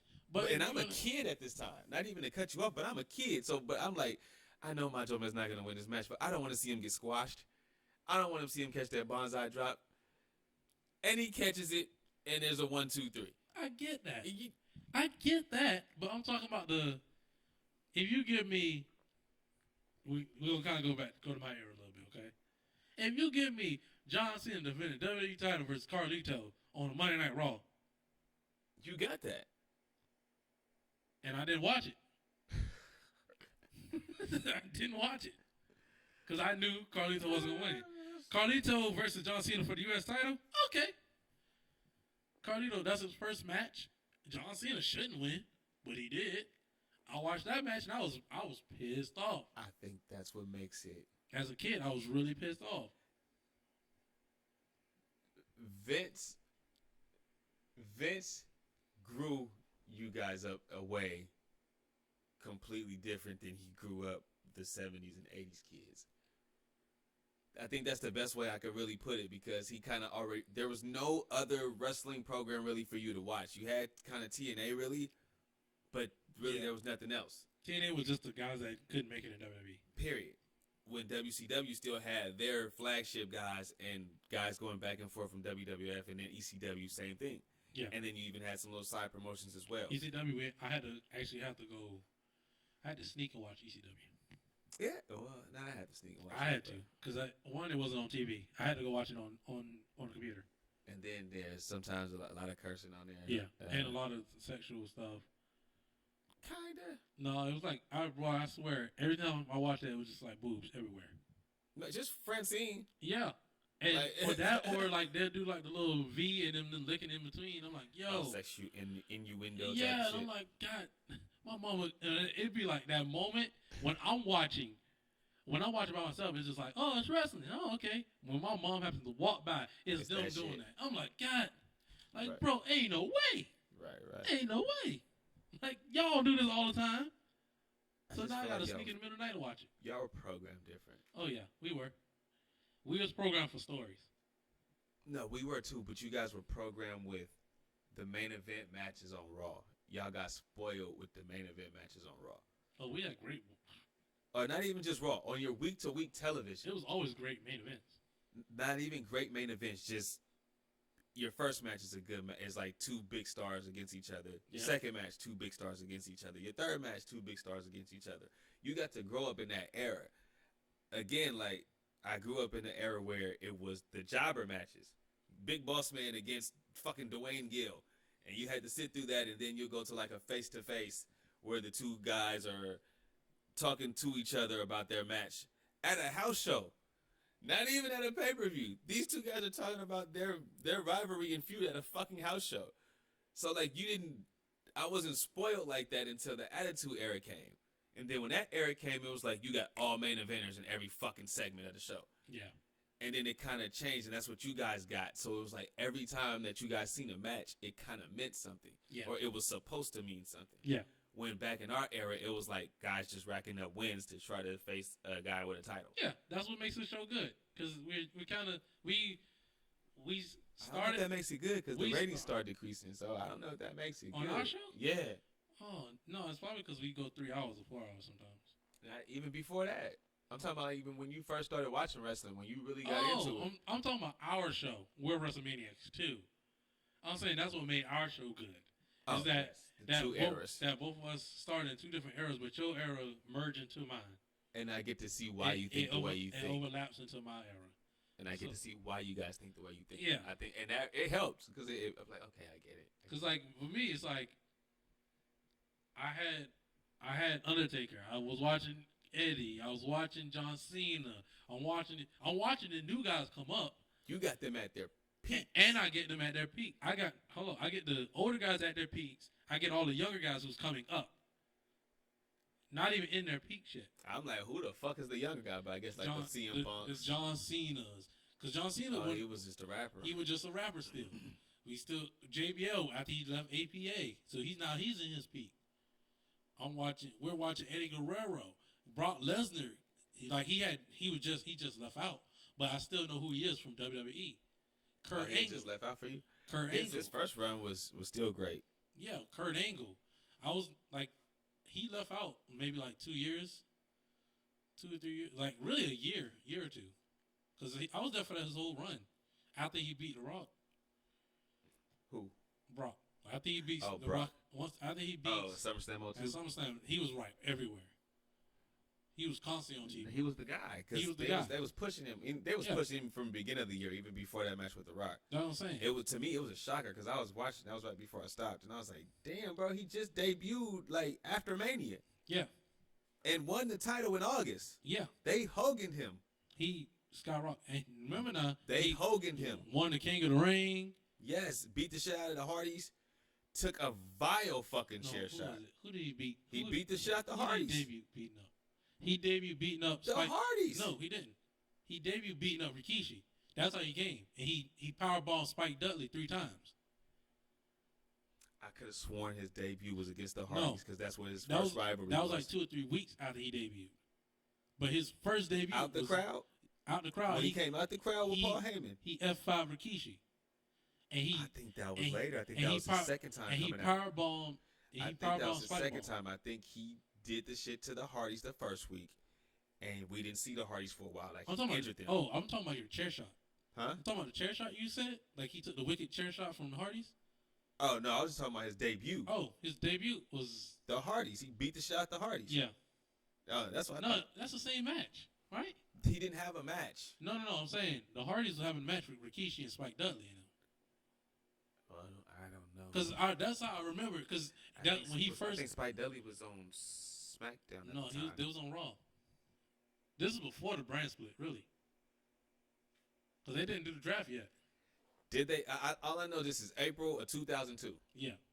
This is the night after WrestleMania. And Brock came down and beat the shit out the Hardy Boys. They didn't have a draft. It probably wasn't a draft yet. The draft was coming in the next couple weeks. Yeah, that's how Heyman got him into the draft. Correct. Because and he still went to Raw. He didn't go to SmackDown yet. He went to Raw. Yeah. And then he had the feud with the Hardys. That's how I remember. Because he came in, he attacked all Al Snow and Maven. Because he came in, he did a spine bust on Al Snow through a trash can. And that shit was nasty when he did it. Because he did it with one hand. And I was like, damn. His friend, what, you just looked it up? Yeah. That's how I remember. I was like, man, that was crazy. He debuted March 2002. March 18, 2002. He debuted the night after WrestleMania. Yeah. He attacked Al Snow and Maven and Spike Dudley during that hardcore match. That's how I remember. Because that's when Spike Dudley, I think he hit him in the back with something. And he powerbombed Spike Dudley like 3 times. And it was in a row. That was he didn't let him go. He didn't let him go. He kept that was the most nastiest powerbombs I ever seen. Like and ever. He came up, but I don't think Paul Heyman debuted yet. Paul Heyman was with him. That's how Paul Heyman got back in. I know Brock came out the crowd. No, because Jim Ross was on the commentary like, why is that slime ball with him? Because that's after Paul Heyman just got fired from the Invasion. Well, that was still a while away. That was a while away. What you mean? When he got fired from the Invasion was like November. This was March. Yeah. This was literally right after the Invasion because nobody seen this Paul. Ain't literally after the Invasion. They fired him and replaced him with Jerry Lawler. But this ain't. But no, that was after the Survivor Series. And that was in 01. Yes, and he wasn't on TV since then. That's fucking 6 months. Yeah. No. What do you think I'm trying to say? If you said like right after, I'm like that. What you mean right after? Like there's a lot of storylines when like a whole WrestleMania. I'm talking about for him. Because he hasn't been there since I'm then. like, what are we talking about? I'm like, he got fired at the end of the Invasion. He was gone for 6 months, and then his first appearance back was him with Brock Lesnar. I'm like, you talking about what? Like, no, I'm not saying that. Hell storylines that went 2 weeks later, he comes back. No. Yeah, I'm like, no. I'm just saying for his story, after the Invasion was, I'm gonna bring Brock Lesnar back to get my revenge, and show y'all the next big thing. He came back to get his revenge. That's how I kind of saw it. No, like, as a kid, that's how I saw it. He just had the next big thing. Like I saw it as we all knew that he was helping in the back. I mean, as a kid, I'm sitting there, I'm like, this is Paul Heyman, the guy who just turned his back on WWE. And you was 4. Yeah. You was watching that shit? Yes. My grandma had me sitting there watching. We didn't watch nothing else but wrestling in Different World. Nigga, you was like 3. And Judge Mathis. Well, shit, at this time, you was 3. Yeah. You wasn't even 4 yet. You was 3. Yeah. How do you remember this shit? Because I'm telling you, that's all me and my grandma ever watched as a kid. And they gonna study your ass. When I used to go to my aunt's house, my grandma used to kick people off the TV so I could watch wrestling. But I'm saying, like, most people cross over and they don't remember shit from that age. And this nigga still remember shit. I remember wrestling. You remember shit at 2?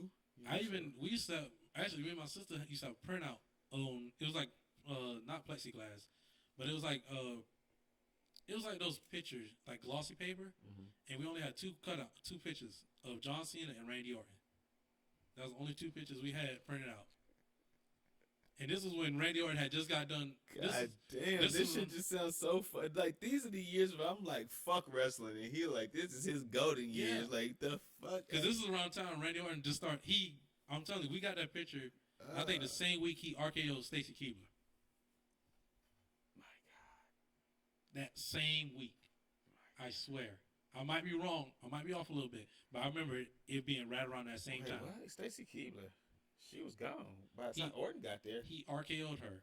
Because that was after Legends Night or something? No. This was like when he was on that path of being like, hey, my name's Randy Orton. And then he just, like, we thought he was a babyface. He literally came out, RKO'd her. He had the blue trunks. Then he started he RKO'd Mae Young or Fabulous Moolah. When he had the blue trunks. He had the blue trunks with like the little yellow lightning bolt or whatever. And he had hair. He had the curly hair shit. No. Yeah, no. What I'm talking about. This is maybe 2004. Maybe 2003. No, this is when, like, I think Stacy was gone by like 04, 05. She was gone. She was with Scott Steiner. 03? Yeah. And she stayed there for a little bit. I'm telling you, I remember. No, like her and Tori kind of left like back to back, like they were gone. Like Tori was on SmackDown for like the longest. They both cut like 04, 05. They was gone. No, couldn't be. Tori was there in 06 on SmackDown. She was literally on SmackDown the whole entire time. Because I remember her being on SmackDown versus Raw 2006. Oh, they could get on the games.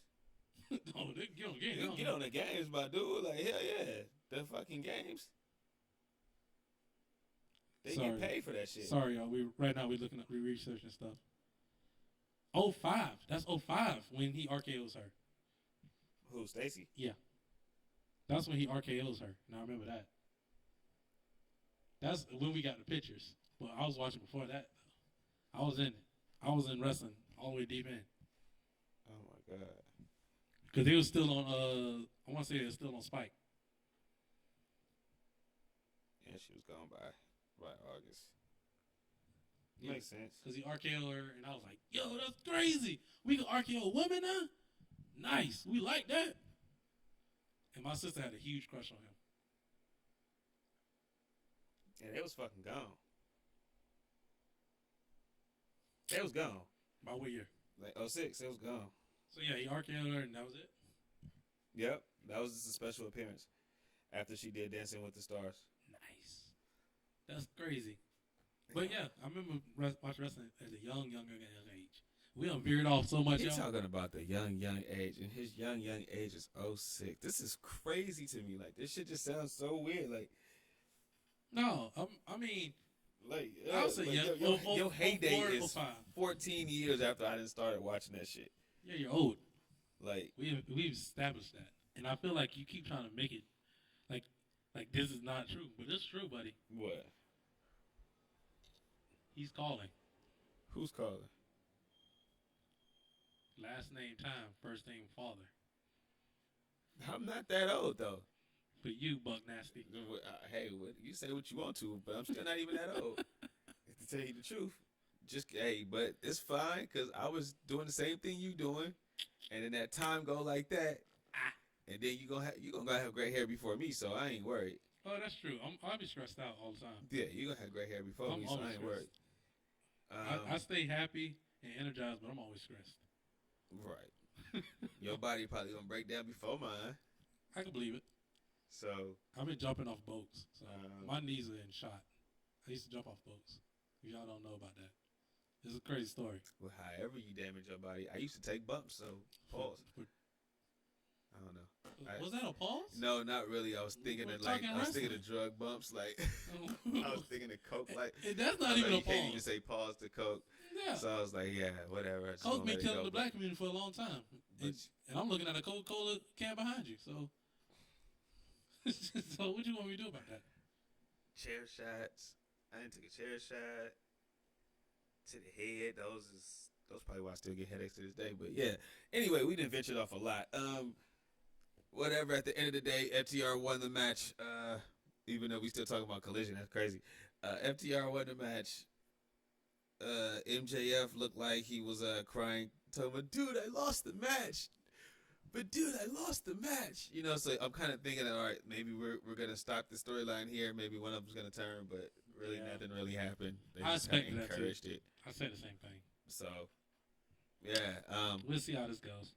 But anyway, the ratings was pretty good though. I think they got. I seen something that said they had 788,000 You look at the ratings? for. Yeah, I do. What a weirdo. For especially for Collision and Dynamite. I don't look at them for Raw, but I look at them for Collision and Dynamite. Oh. Cause I fucking hate Dynamite, blood. Like, why don't you? I fucking hate that Let show. me get it straight. So you look at Collisions, but you won't look at Raws? I don't need to, cause they averaged 2 million in a fucking show. So I mean, I ain't worried about them. And SmackDown is like 2.5 to 3, so I don't be worried about their ratings too much at all. Like, they gonna do what they do, and right now they're going through a resurgence, so they're having a spike time. But AEW, in the meanwhile, it's like, you guys can't fucking crack 1 million, and everybody want to keep talking shit about the Saturday show, but at the end of the day, it's a fucking Saturday show. Well, switch the fucking days. I guarantee you they'll have a higher rating. And not even switch. My problem is we want to talk about the numbers, and we're all like, "Oh, AEW's catching up with WWE." Brother, you got a long way. A long way. You got a long way to catch up, man. Well, that's no comparison with on that. On the secondary company. On an easy night, WWE gives you at least 1 million, 1.1 million. On like a bad night. AEW's bad night is really like 400,000, maybe 500,000. Give them props on that. That's half of it. AEW's bad night, 400,000. Oh, that's terrible. And I mean that's Dynamite. That's fucking terrible. So that's why I'm like, brother, y'all got a long way to go. On a Wednesday too, like that's fucking terrible. People are at home on a Wednesday at night. They gotta go to work. Like, that's the worst part. That's terrible. But yeah, what we're gonna do though, we're gonna take a quick break. You guys won't notice, but we're gonna take a quick little break right quick, and then we're gonna come back with our topics. Yeah, but since we was just talking about Collision, that started off with Buddy Matthews or Buddy Murphy, whatever you want to call him, versus Andrade representing House of Black, and we talked about them a little bit earlier. Mm-hmm. It's been about a year now since both groups have debuted, but my question is, who has had the better run for the last year, Judgment Day or House of Black? So I actually wrote down an answer too. I was like, let me write this shit down. But even without looking at what the fuck I wrote down, my answer is gonna be Judgment Day, which is crazy enough. I know you guys hearing papers just shuffle, but whatever. I went with Judgment Day, and the reason that I went with Judgment Day is because they have at least one person with star power. Even though it's Rhea Ripley, they have one person with literally legit the star of at least their division. You know what I mean? Right. The House of Black don't really have that. It's just a bunch of guys that are there. I don't know if you want to say they're working together they're all spooky guys working together is the best way I could kind of put it. But as far as with Judgment Day, the making of Dom, like it really kind of made Dom into like one of the best fucking heels in the business. Like, he doesn't even have to say anything. They're fucking booing him just from the jump. So even if it's Mike Dan or whatever people want to call it, man, it works. It works. And even if they're not being Mike Dan, right, he's actually getting booed for real. Like, yeah, no one actually likes him. You can tell. He's doing his job right. Yeah, he's doing his job right. It reminds me of kind of like the Eddie dynamic. Now, if he gets to the point where he's kind of like doing the misogynistic shit, that might even work too later on. If he can kind of get tough to the point where he switches the roles on Rhea. But right now, it works with their dynamic. She's the older mommy. He's the, you know what I mean, the younger poppy. Yeah, their dynamic works. He can't win without her. Like, correct. He needs her all the time around, and she's okay. Because she took him from being this spoiled little boy to now he's a man. So, like, I get the dynamic. I love that they keep the gimmick going. Me too. Every interview, they're like, I think it was like one interview where they was like, what's your favorite thing to do with Dom? And she was like, they kind of take it a little bit too far, you know what I mean? Like, and I be kind of thinking, like, what the fuck does Buddy think? Like, well, Buddy's over there playing submissive though. He's extra. You can tell he's extra submissive. He's over there to the House of Black, talking about the house always wins. So he could. I guess the house is always winning. Well, you have Julia Hart right there too, so she's no fucking slouch. I guess. She's not ugly. I mean, she's no Rhea, but Rhea's she's dominating, like domineering, dominating. Dominatrix. I didn't want to give her that complete title, but yeah, I went there. You could see it. But yeah, as far as them, and then as far as for, you can see how much it features Damian Priest, so it actually gives him something to do, to where, because you already see he's going to be a future star. He's got the height, he's got kind of the charisma, he can talk on the mic, and he can go in the ring. So I think that helps too. Like, kind of who can you compare him with on the House of Black? Brody King, and I don't think Brody King can really compare, because he can't really keep people engaged. I don't think. Even the same with Malachi Black. I liked him more as Aleister Black, to say the honest truth. Yeah. It just worked more. I kind of wish he and Andrade would get the hell out of AEW and go back to WWE, especially when Triple H is kind of in more control of SmackDown, so maybe they might have more of a fair chance. I agree with that. And then for House of Black, it just really, let's be honest, it just really hasn't been good. Like, what really have they done? Yeah, did you forget they're even the six-man tag team champions? Like, you kind of even forget that. It's the House of Black is happening. The problem with this is, right, when House of Black came out, they were so cool. They were so cool, right?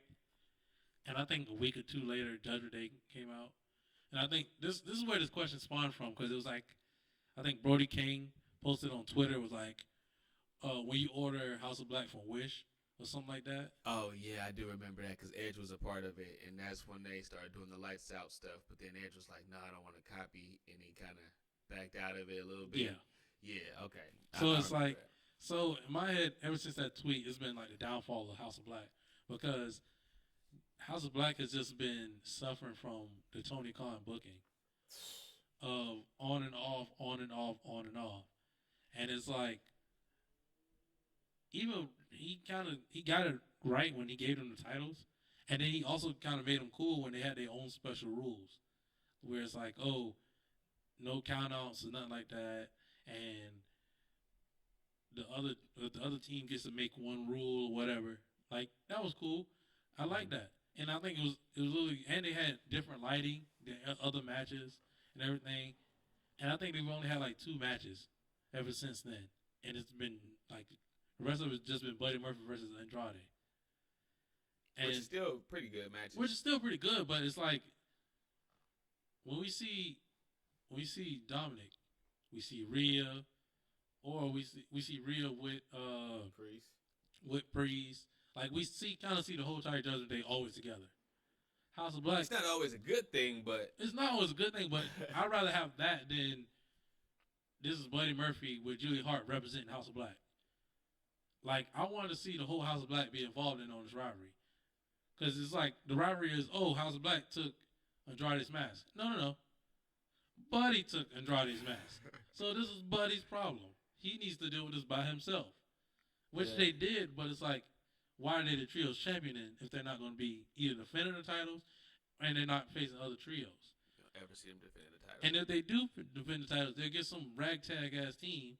I think last time we seen them defend titles against Daddy Ass and the Acclaim, and they did that match twice in a row.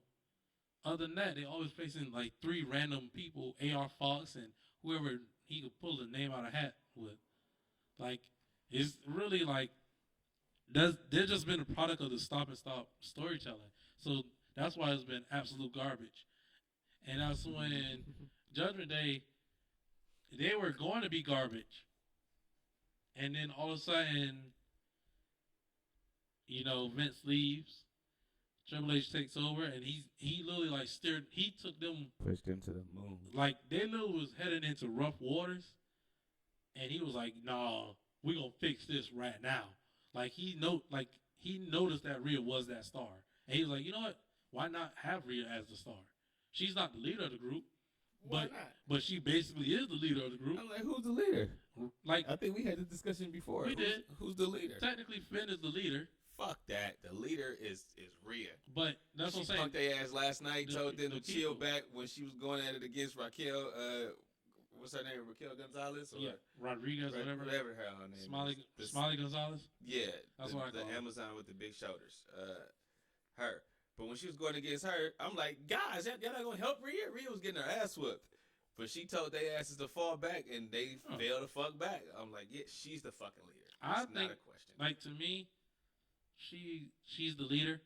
But, you know, on WWE sites, in WWE world, Finn's the leader. But everybody knows it's Rhea. It's Rhea's group. She cut the promo last night. What? I think she talked 3 times to everybody else's 1.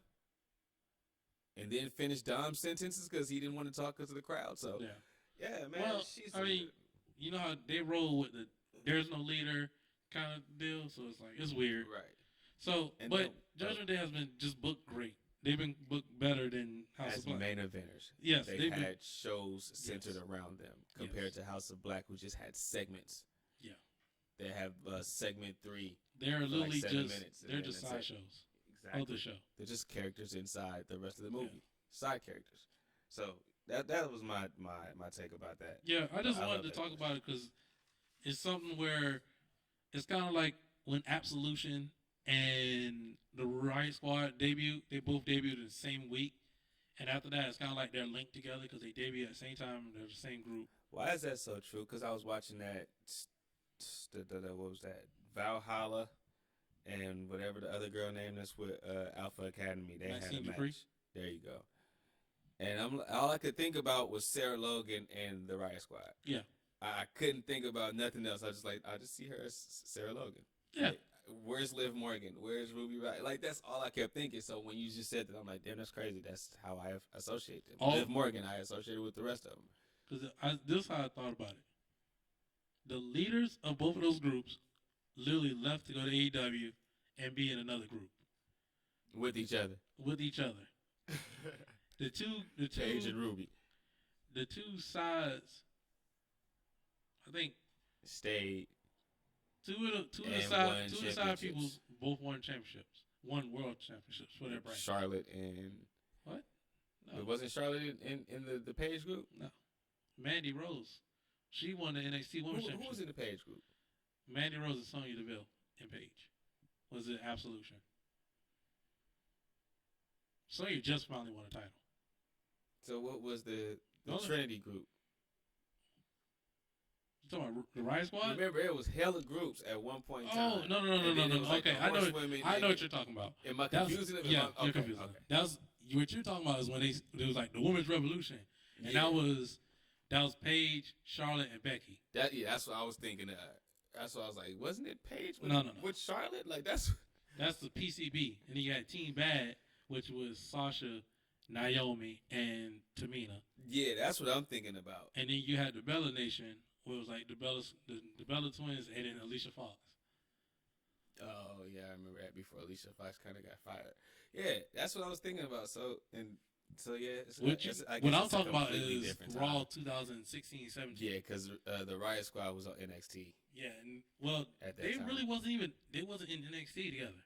They were just literally just random NXT people that was put together. I think they were in NXT. They weren't together. They weren't together at all. Liv Morgan was literally just a girl that did hip hop. With the green tongue. And that's when Ruby Riott was with Ty Dillinger with the Perfect 10 for a little bit.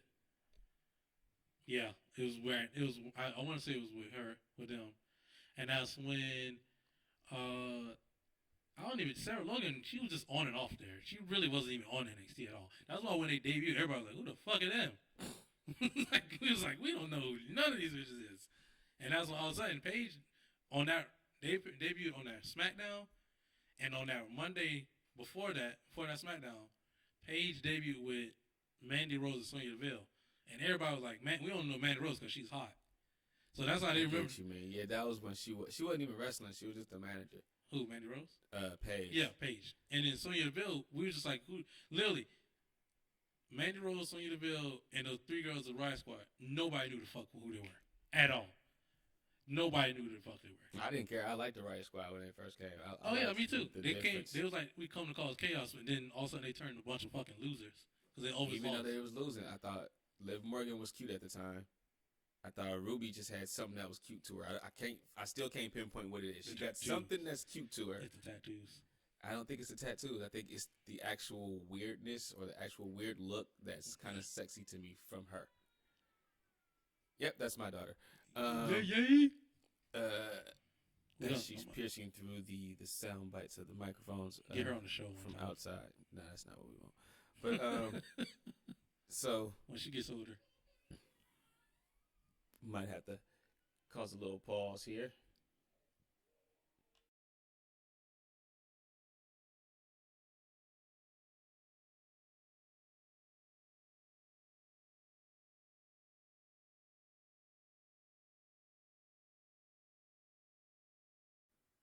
All right, so next topic. Was there a time to turn Roman babyface, or is there a time to turn Roman babyface? And what would that look like? So I would say the best time to turn Roman babyface is definitely after the titles are dropped and after he goes away for a bit, because you got to understand, we've been seeing Roman really for like fucking 4 years straight now. Really, we've seen him ever since COVID. What that mean? We've been seeing everybody else longer.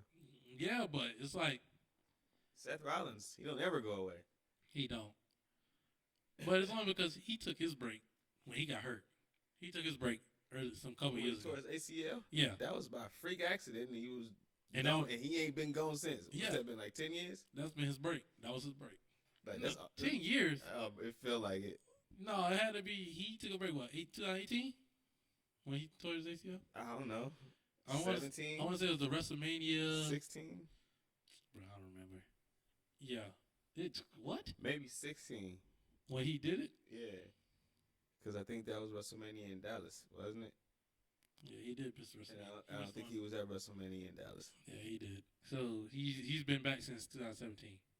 16. So he's been back. 16 or 17, one of the years. Okay. That's not bad. Roman has been around literally since 2020, dog. Since the pandemic. Before then, he took that break because his leukemia, so he had to dip. He was only gone for like 5 months. To be honest with you, that's a break. Yeah, but it's like, what are we talking about? It was like, yo, I'm going. And then he left again because COVID. Yeah, because he didn't want to catch that shit, so he didn't do that Mania that year, and then he came back at that SummerSlam, so he left twice.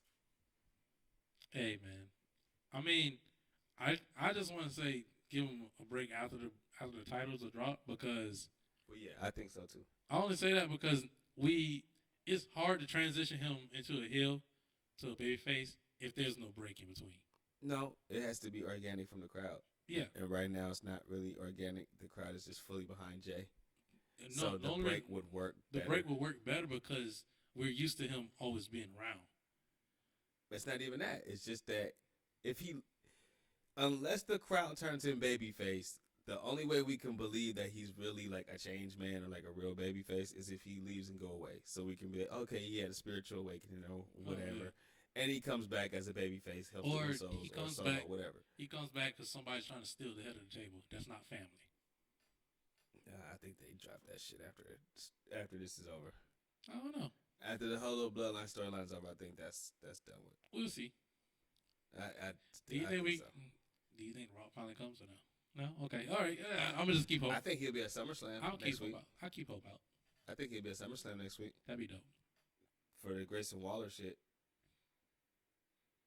Bro, if he showed up to SummerSlam for fucking Grayson Waller, I'm going to lose my shit. I'm going to lose my shit. I think he is, because Grayson Waller been calling him out. Listen here. And then the little bullshit where he did the people's elbow, kind of, but he did his own little variation. If he shows up to SummerSlam for Grayson Waller, I'm going to call you personally. Why? I'm going to call you, and I'm going to vent to you. You're going to get all my rant instantly.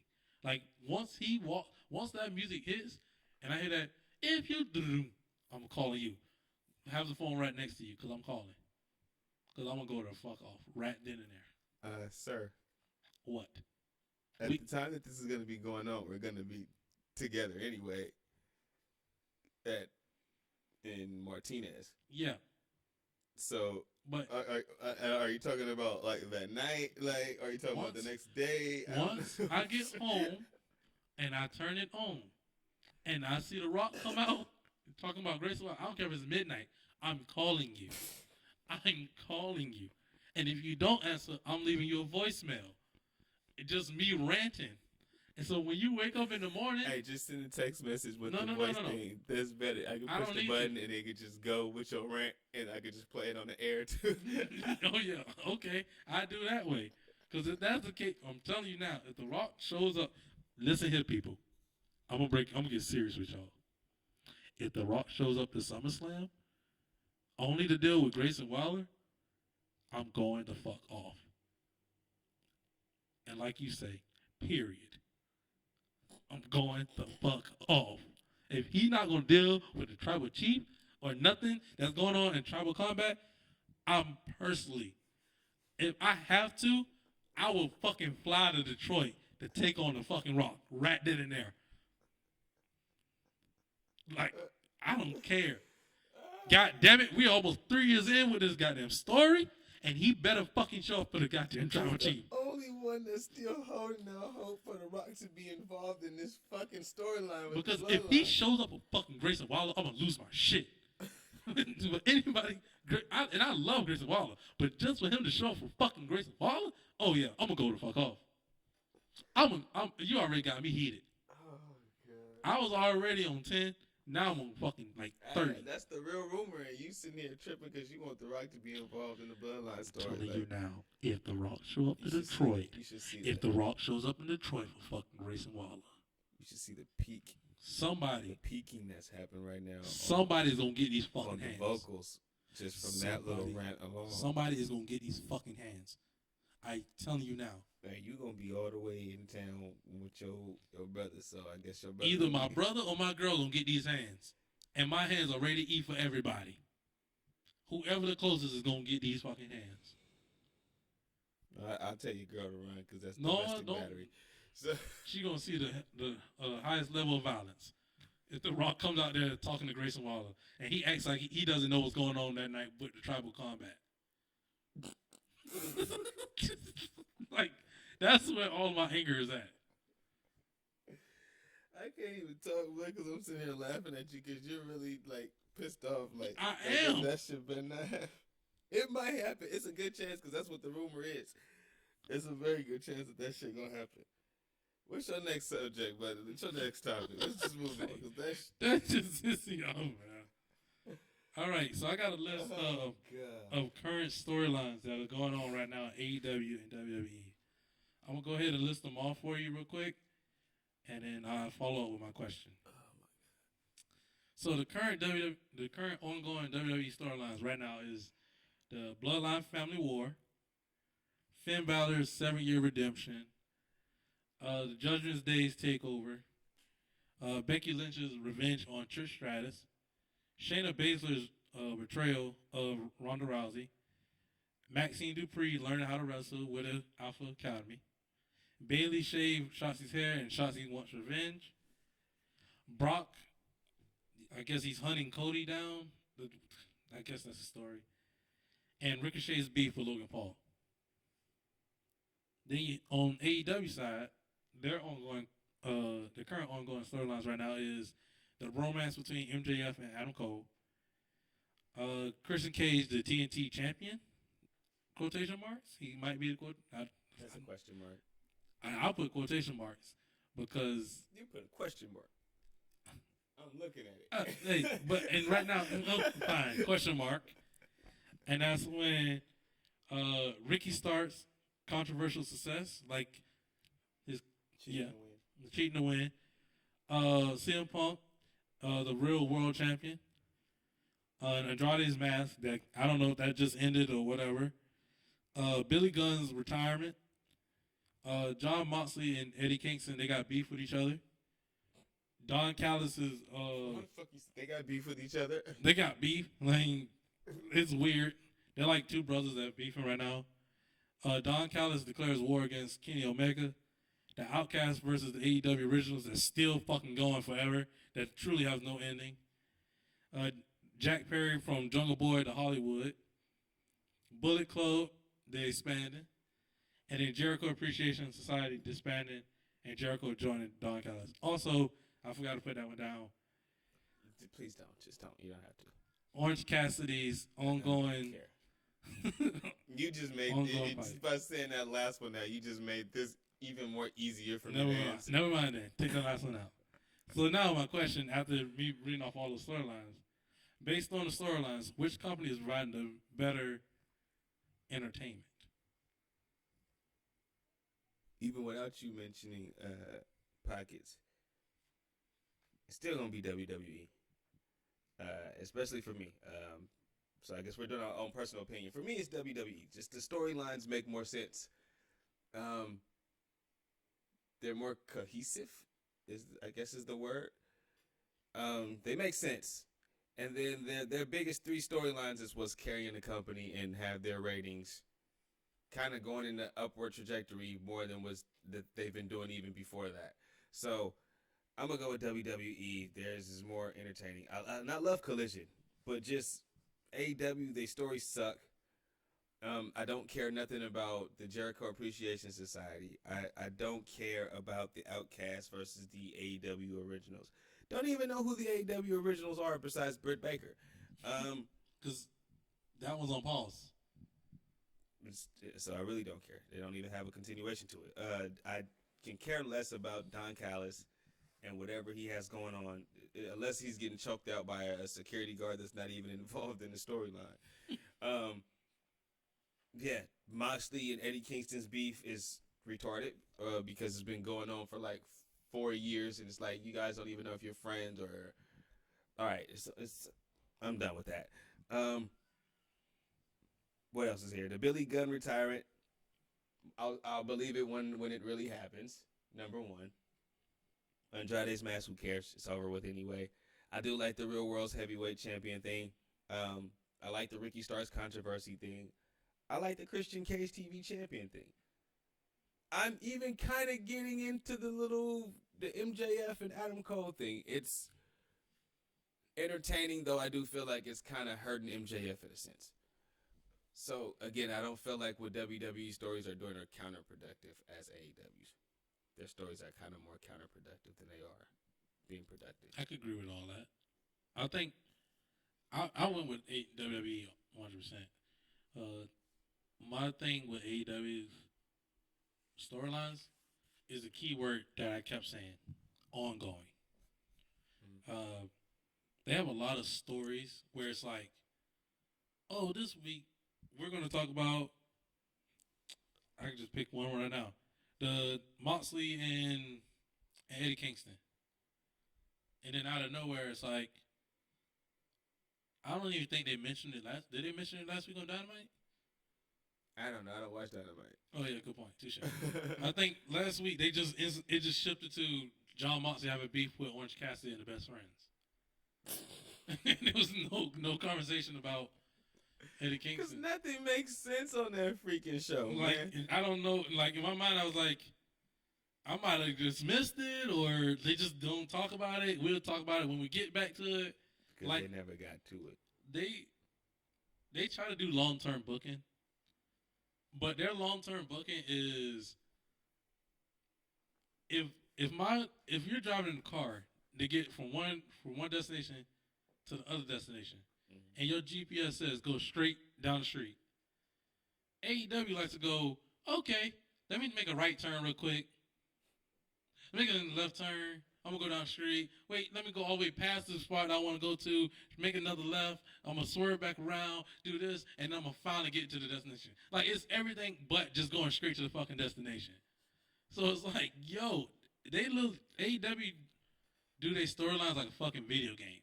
Right. Where you have your main story. Video games is more cohesive. And you have your main storyline. It's like WWE. If you ever, I don't know if you got the WWE game 2K23, but like when you I ain't got the new one. When you play the career mode, it's like you have the main storyline, but then you do like 30 fucking different side matches that have nothing to do with anything. It's like, oh, that sounds real to me. And that's literally AEW. It's like 30 fucking side missions for no reason. That's WWE. So your side missions are facing the same person again every week. I'd rather do that. At least I'm involved with the person. And at least you know his moves so you can keep countering. Yeah, I'm gonna win a couple of these weeks, goddamn. I'm gonna win. Like, even if you're gonna have if I'm in a rivalry with Seth Rollins and you my tag team partner, best believe me and you about to face Seth Rollins and some random person every week. Or you're gonna face Seth Rollins on my behalf. Or I'm gonna face Rollins, but you gonna jump in and somebody else gonna run in and that's gonna start another. It's gonna be some variation of me and you taking on Seth Rollins. But I'm going to get the world title match at the end of the night. If we're on Raw. If we're on Raw. If we're on Raw. If we're on SmackDown, I'm not spread out for weeks. I'm not even going after Seth Rollins. Me and you going after the tag team titles. We in the gauntlet matches. We might not even be on TV for the next 2 or 3 weeks, but we got a story. We end up with a story of us in the gauntlet match. And we got an interview in the middle of the ring. We might break up. We might tease being broke. We tease it, right. Yeah, tease the breakup. We tease the breakup, but we actually get together. We get a title match. Like, at least that's the story. With AEW, it's like, me and you, we're going after the tag team titles versus FTR. We might have one segment against FTR. No. It's going to be a tag team eliminator match. Oh, fucking. No. We have one segment where FTR is walking in the back and they bump into us. And we attack them. Now we have an eliminator match against them. No, now we have to attack them. Yeah. And then Tony Khan has made it official. It's going to be an eliminator match. Yeah. And then we lose the eliminator match just for us to attack them again. And now we get a tag team match. We didn't have to win the eliminator match. We was going to get it anyway. But guess what? After we attack them, we're not getting that eliminator match for another 2 weeks. Stop trying to make sense out of this shit.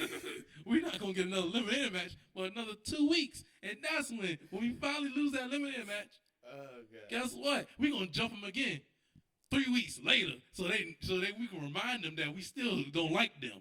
Then we're not going to have another match again for another, 2 months. No. They're going to put us on Rampage against Bobby Joe and some random ROH fucking wrestler. Yeah. Just so we can win. And just then give us the world title match against the ROH tag team champions. Then we're on fucking Dark Elevated and Dark Hallelujah, whatever fucking AEW show they have. Just sitting at home at this point. Now we sitting here on the couch with fucking Powerhouse off, eating chips, watching AEW, just for Tony to finally go, y'all want a tag team title match at All In? Yes. Yeah, sure. We're just sitting here watching everybody else just do nothing. Like, literally. That is AEW's booking. You're welcome. Like, I just broke it down for y'all. God. Every week we're going to shit on AEW booking until you get this shit right. Every week. It's fucking horrible. It is, and it's going to happen. Especially Dynamite, though. It's really mainly Dynamite. It's really Dynamite. Because I can sit through Collision. Collision's not the best show, but I can sit through it and I can be like, okay, this is wrestling. Okay. I can sink my teeth into this, and even when I want to change the channel, I'd be like, damn, I can't. Like the Mercedes and the Kiera Hogan match. I wanted to turn it, but I was like, no. I kind of want to keep watching. I wanted to turn it. I want to kind of keep watching. And then I kept watching. I'm like, you better not go to picture-in-picture. We'll be right back in picture. Damn it. You know what? I'm going to do something different. Because usually we go topic. I'm going to hop back. I'm going to hop into one of my topics again. I'm going to hop into another topic real quick. Because you just talked about. Just stop making me laugh with the crazy shit. That's what. This is all just a product of what AEW does to me.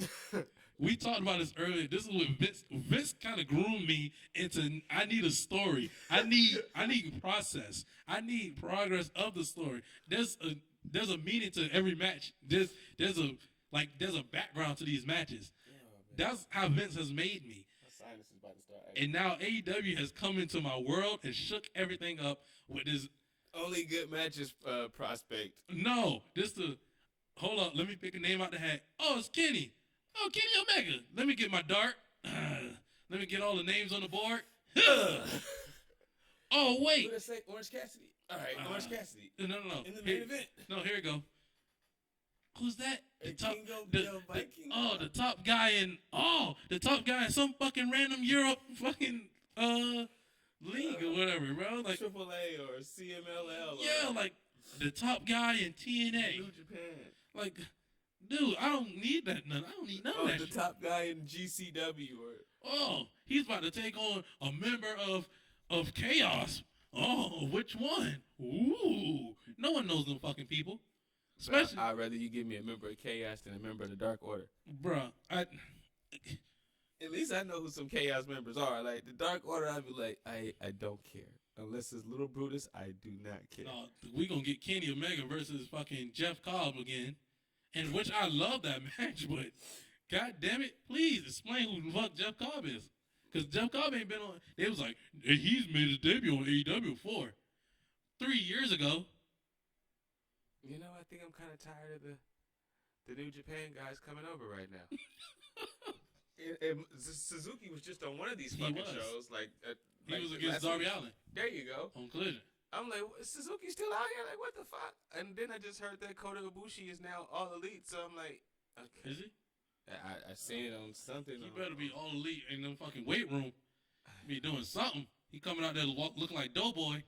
I ain't thinking shit elite for him. But go ahead, though. You had your last we was talking about your comment was about Mercedes and Kiera Hogan. You was like, I wanted to switch the channel, but you couldn't. And that made me think about women's matches. And if you don't know, SummerSlam right now only has Charlotte Flair versus Asuka versus Bianca Belair for SmackDown. Well, sorry, the WWE Women's Championship. And then you also have Ronda Rousey versus Shayna Baszler in an MMA rules match. Asuka got a match too. I said that. I said Charlotte Flair versus Asuka versus Bianca Belair. Oh, Rhea don't got a match. I was like, none of the Raw women have a match. Right. So that came with my question of what's your thoughts on only 2 women's matches at SummerSlam instead of 4, and / why only SmackDown women?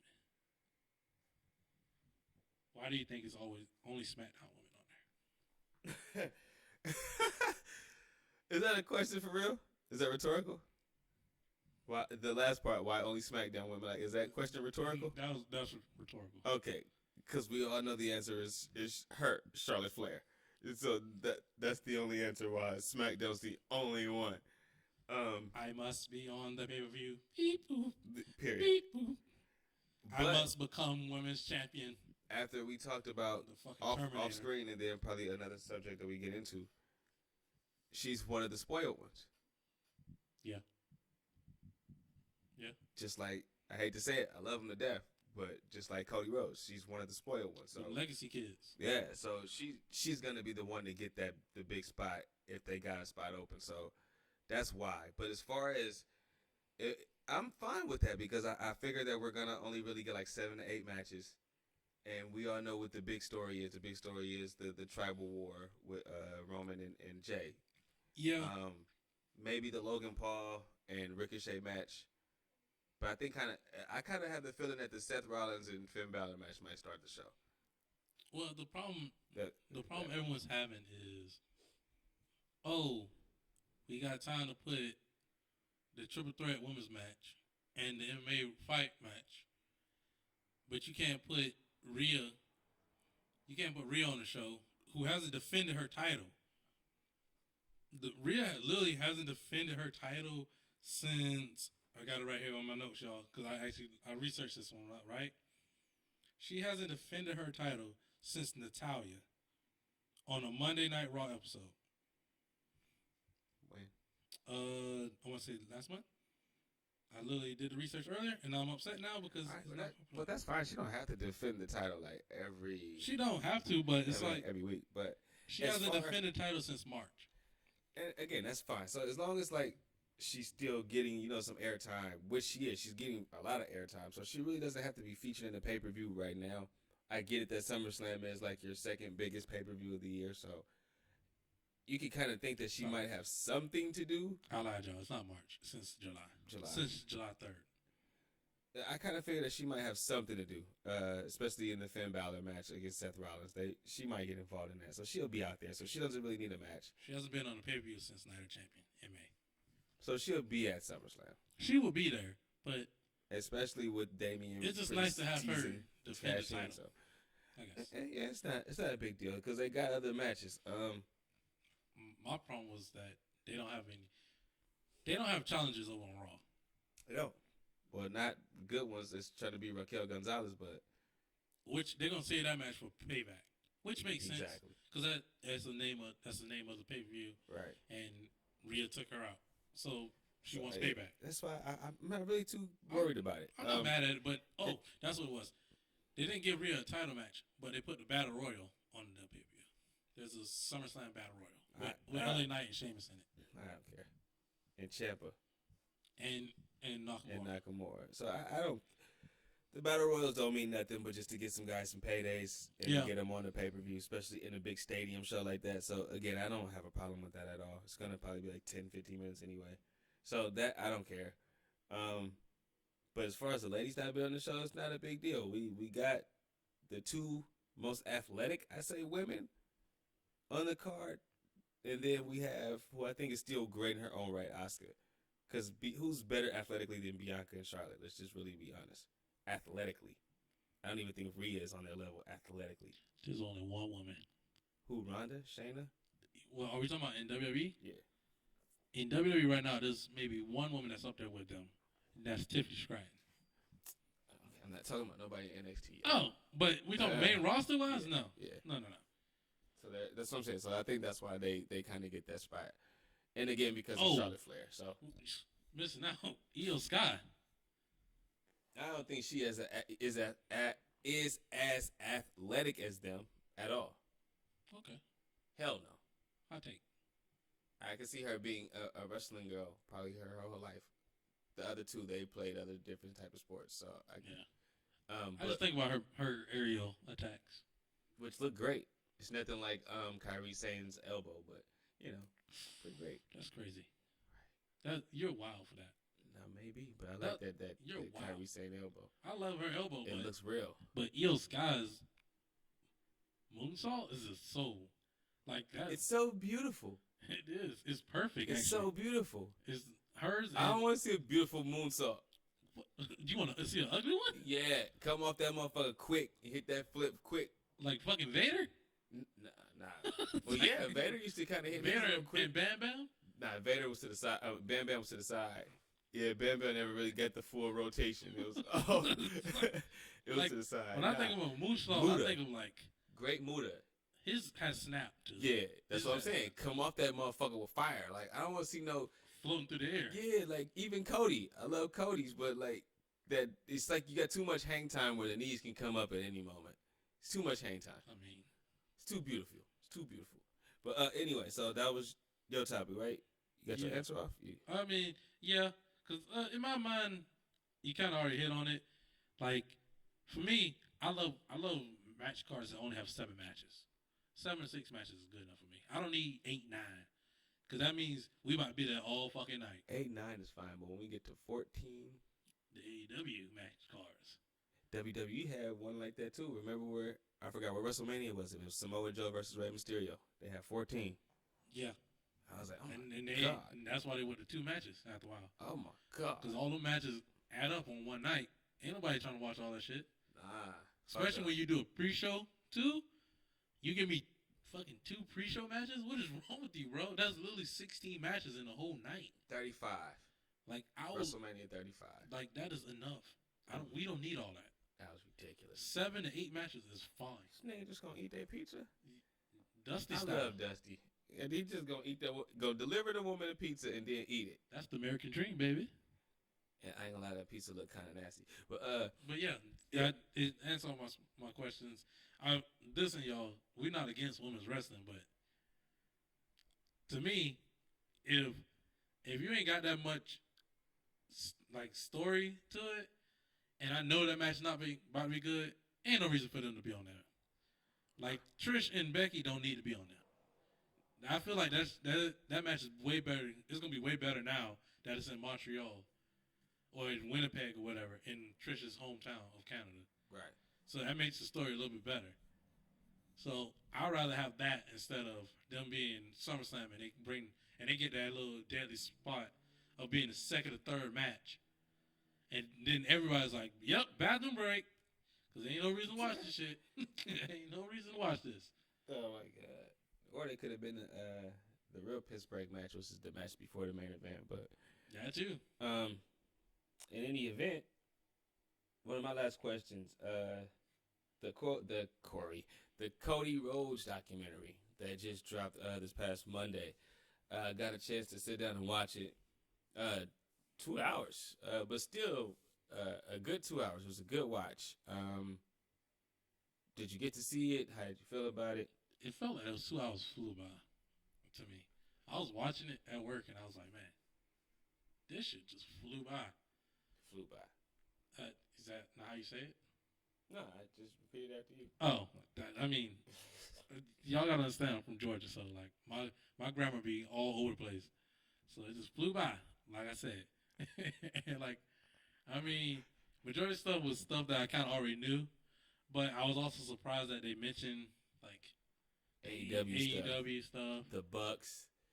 They had pictures and stuff being shown on there. Being the elite videos. Right. Well, you could tell that the Bucks cleared that. Yeah. Yeah. You know what I mean? So I thought it was going to have him like. I mean, I knew it wasn't, but I thought it was going to get some videos from actually AEW. I did too. I was like, are we really going this far here? Like, that'd be kind of crazy. We're already speaking on them. Are we going this far? But then we just get to be in the elite videos. Then you get the Triple H hitting you with the little jabs at him. Like, he doesn't want to win the world title at a secondary company, which is not. I mean, it's a jab to everybody else. Like, oh my God, he said that. But AEW is a secondary company. So it is the secondary company. Like, it's not 800,000 viewers compared to 2 million. Like, it's not. It's not a comparison right now. It's nothing. It's no comparison. And when they were getting $1 million is when Cody was on the show. And it's amazing now the WWE was kind of floundering at that time. And then as soon as they get Cody, it's like the numbers shot back up. Yeah. And the one main thing that the documentary really kind of taught me was that, like, Cody is really, like we talked about it off air, like he's one of the spoiled kids.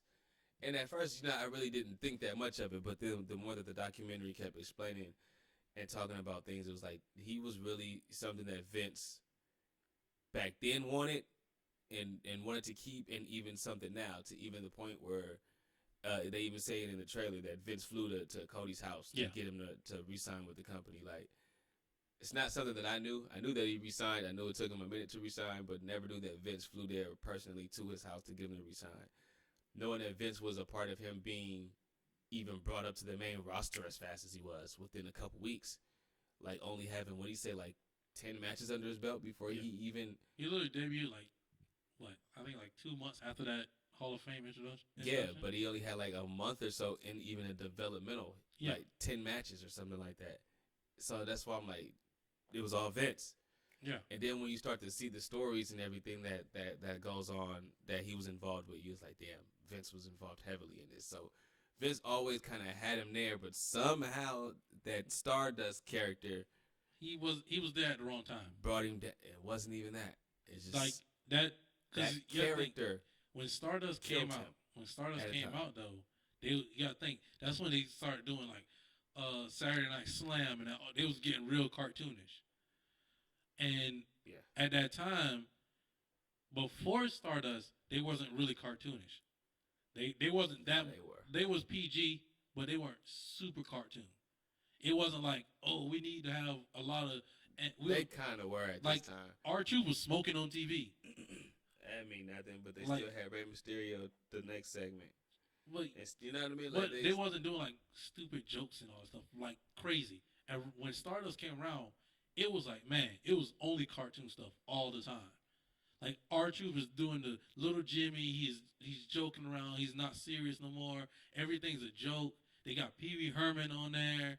R.I.P. Pee Wee Herman. They got like a whole bunch of stuff going, like cartoonish stuff that's going on. Like, and I mean, it got heavy at that point when they brought out Stardust.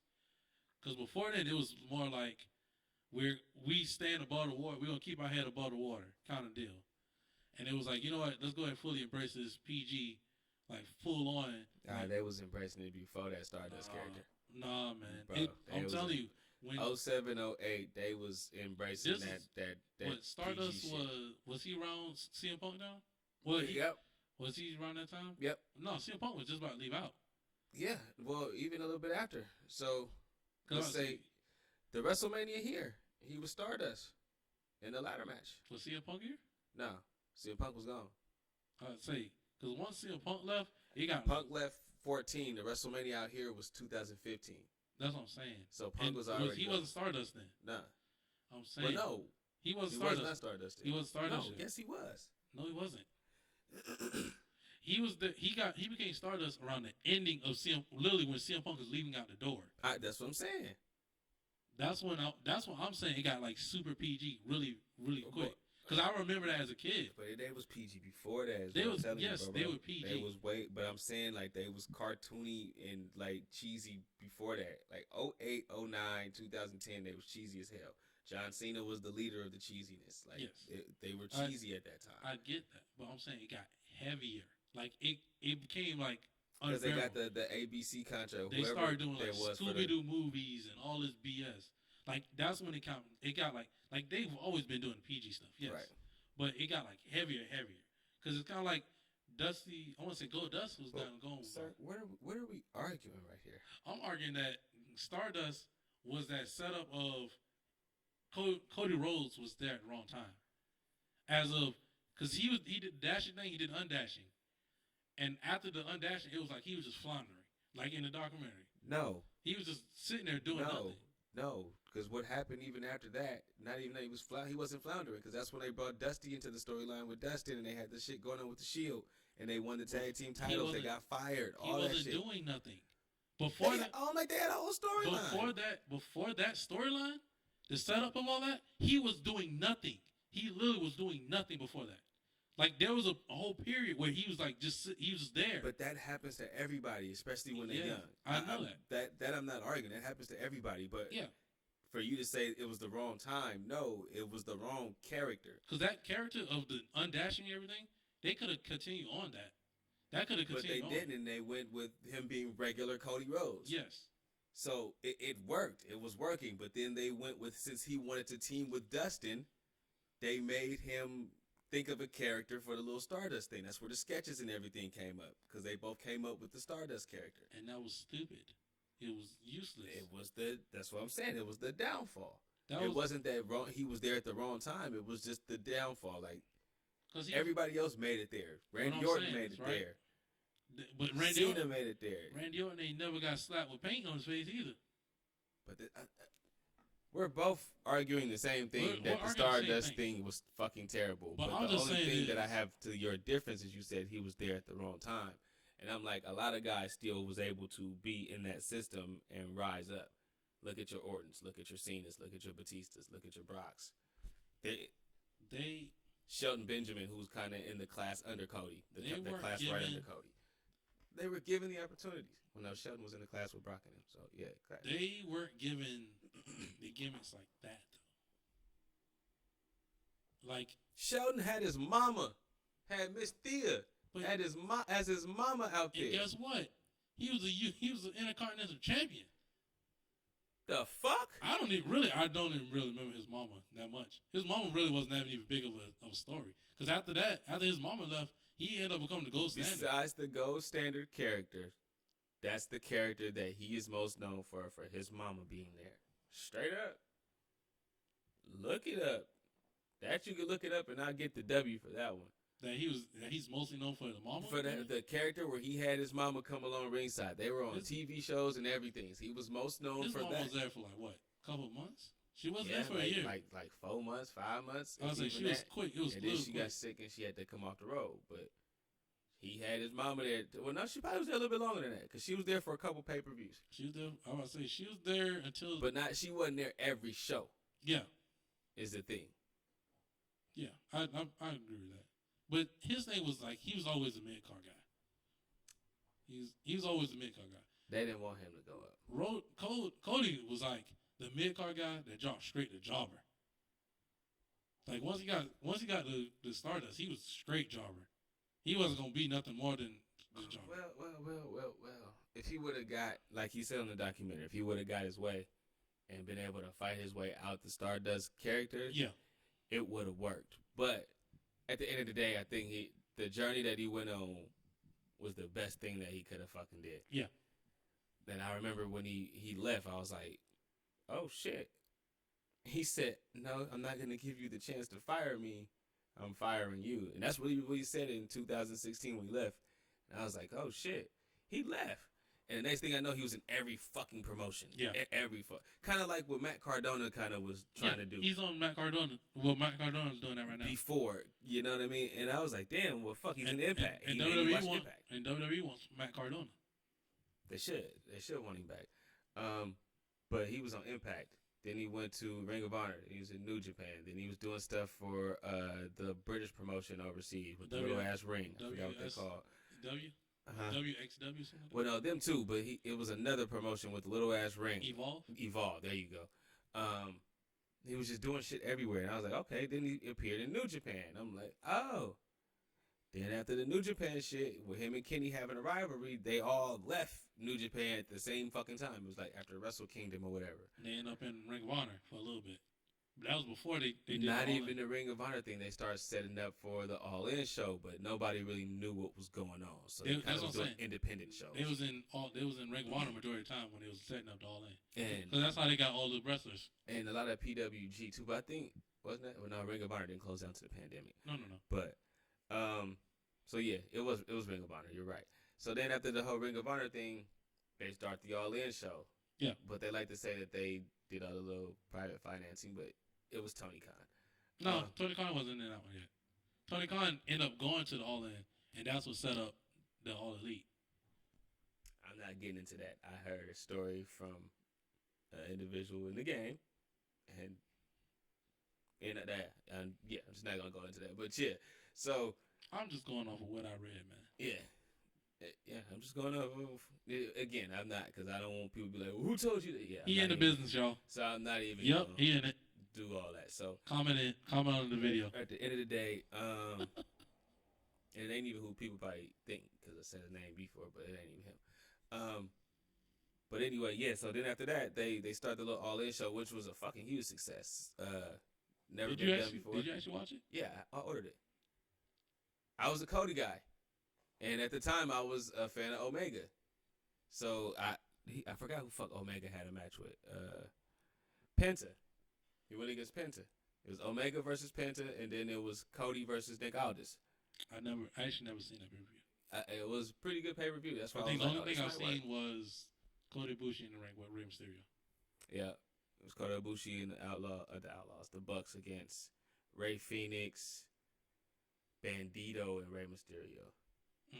And it was a fucking good show. Rey Mysterio had the little Wolverine shit on. Yeah, that's how I remember it. And like right after he signed with WWE, like literally right after, like he showed up at Royal Rumble. Yes, same week. Yeah. Well, not same week because all in was like September. But anyway, so Cody and them ended up starting the situation where it was online, having the AEW kind of like not even AEW, but it would say like All Elite or hashtag All Elite, so nobody really knew what that meant.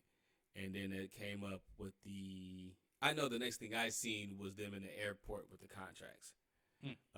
Matt, I'm finna call him Matt Buck. Matt Jackson and Nick Jackson with Cody Rhodes, Shadow, because he was there. And I think their wives were there.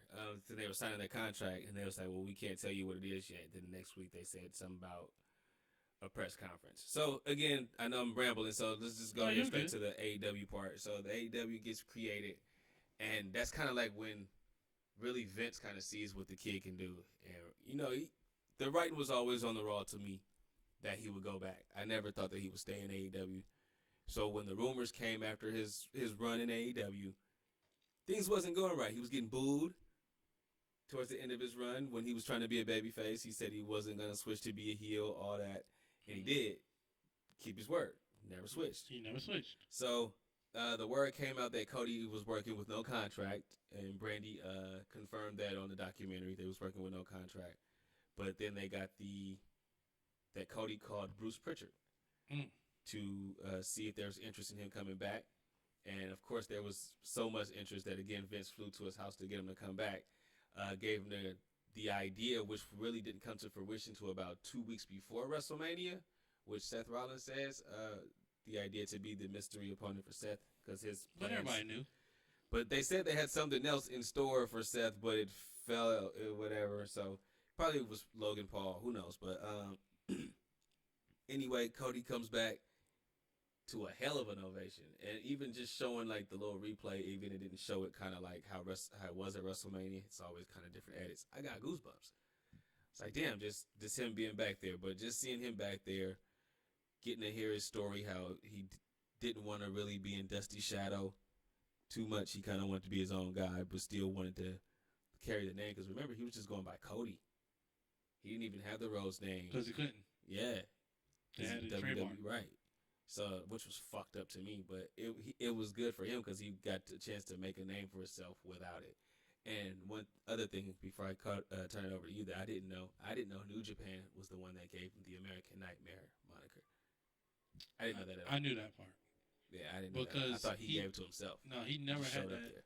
He never had that nickname. Because I remember him keep showing up, and I want to say his nickname was like the Prince or something like that. That was his nickname for like a minute. It was like the Prince, and I saw it and I was like, why is he going about the Prince? Like, I was like, okay, I guess he's royalty. I guess he's wrestling royalty. Go by Prince. Okay, cool. I guess. Did he have a crown? No, that was just it was just the Prince. And then when he showed up there in New Japan and he had the nickname American Nightmare, I was like, oh, that's a great nickname. Great nickname. I was like, okay, that's wonderful. Because it's like, because in my head, you can't go to New Japan and beat the Prince. You can't no more. Nah, that's Devitt. That's Devitt. Like, that's his name. Like, you can't beat the Prince. Because that's the only shadow that you're going to be in. Because it's like, once you call yourself the Prince, it's not like WWE where everybody's a king. Or anybody could be a king. Anybody could be a king. But even Simba. In New Japan, there's only one Prince. Right. There's only one. It's only one king of strong style. So it's like, that's just what it is. So when he got that nickname in New Japan, I was like, oh yeah, that's dope. And then I saw him carry it on. I was like, okay, that's a good nickname to keep going with. Yeah. He got that trademark and was able to keep that shit. Yeah, like, and it just has a good ring to it because his dad's American Dream. So he's an American Nightmare. The American Nightmare. Cody. Dang, I had a question for you actually. Yeah. And my brain just went blank when you started doing it. Like my whole brain just like was like, oh dang. I can't even find it. And I bet you it's gonna pop up on me later. And I'm gonna be really mad when it comes up. But yeah, I think Yeah. Cody Rhodes. Like Drake. Yeah. Who? That's a fact of life, dummy. Yeah. Who did you just say? Buddy Rose?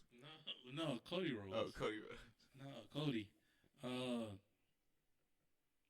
Yeah. Man, that peck. One, I got goosebumps. I get goosebumps every single time when I see that entrance of him coming back at WrestleMania. I get goosebumps every time. That's what I said. I got goosebumps. That entrance, minimal footage, and when Edge returns at Royal Rumble, and AJ Styles at Royal Rumble. Yeah, AJ Styles. All three of them. If you could throw that entrance on the screen, I will instantly get goosebumps every single time, no matter what. That's a lot of work. And I'm like, ooh, man, that's such a great entrance. Because I love all three of those theme songs, but I also love the crowd pops. Especially the AJ one. Yeah. The AJ one gets me. Because I think the AJ one was the most undercover one. AJ, no. But everybody was hoping for it. I was hoping for it. And when we got it, we were like, oh, yes. To come out early. I think to come out early made it better. This came out at 3, I think. Because he had enough time. Yeah. Like, it was just him and Roman in that ring, too. So I was like, yo.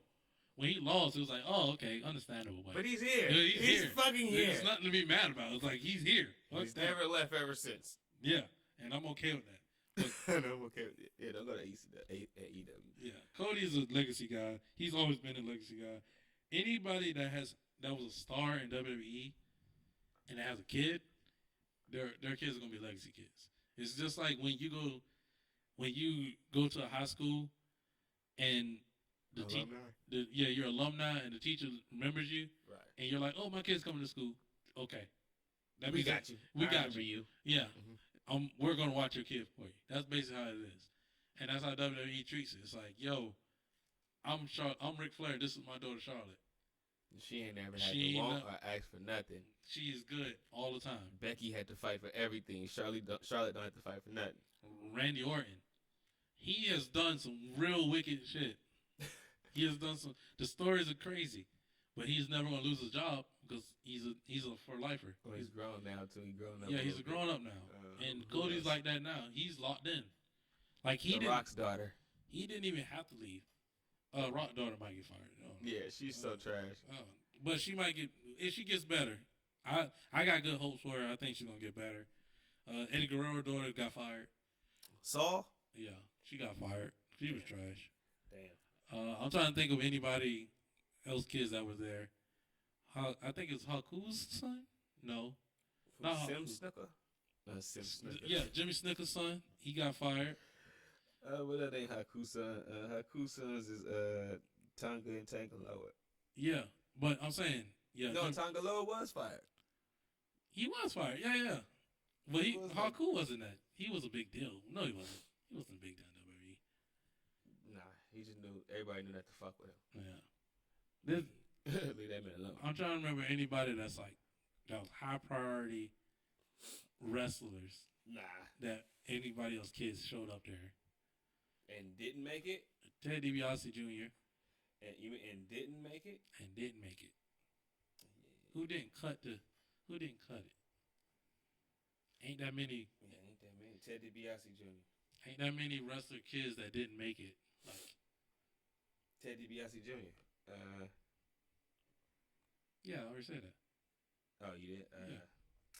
Like he had a little run, but his didn't last long. Yeah, I think that's about it. Especially in the current type of era. Yeah, that is something great. Okay, that's something that is kind of we could talk about real quick. What? I think we might have mentioned it last week when we were talking about how Brian Pillman Jr. he's going to NXT. You say what? Brian Pillman Jr. Going to NXT. For real, or is it? He's working out with them, and I think he's actually going to sign with them, which is probably the best thing for him. Absolutely.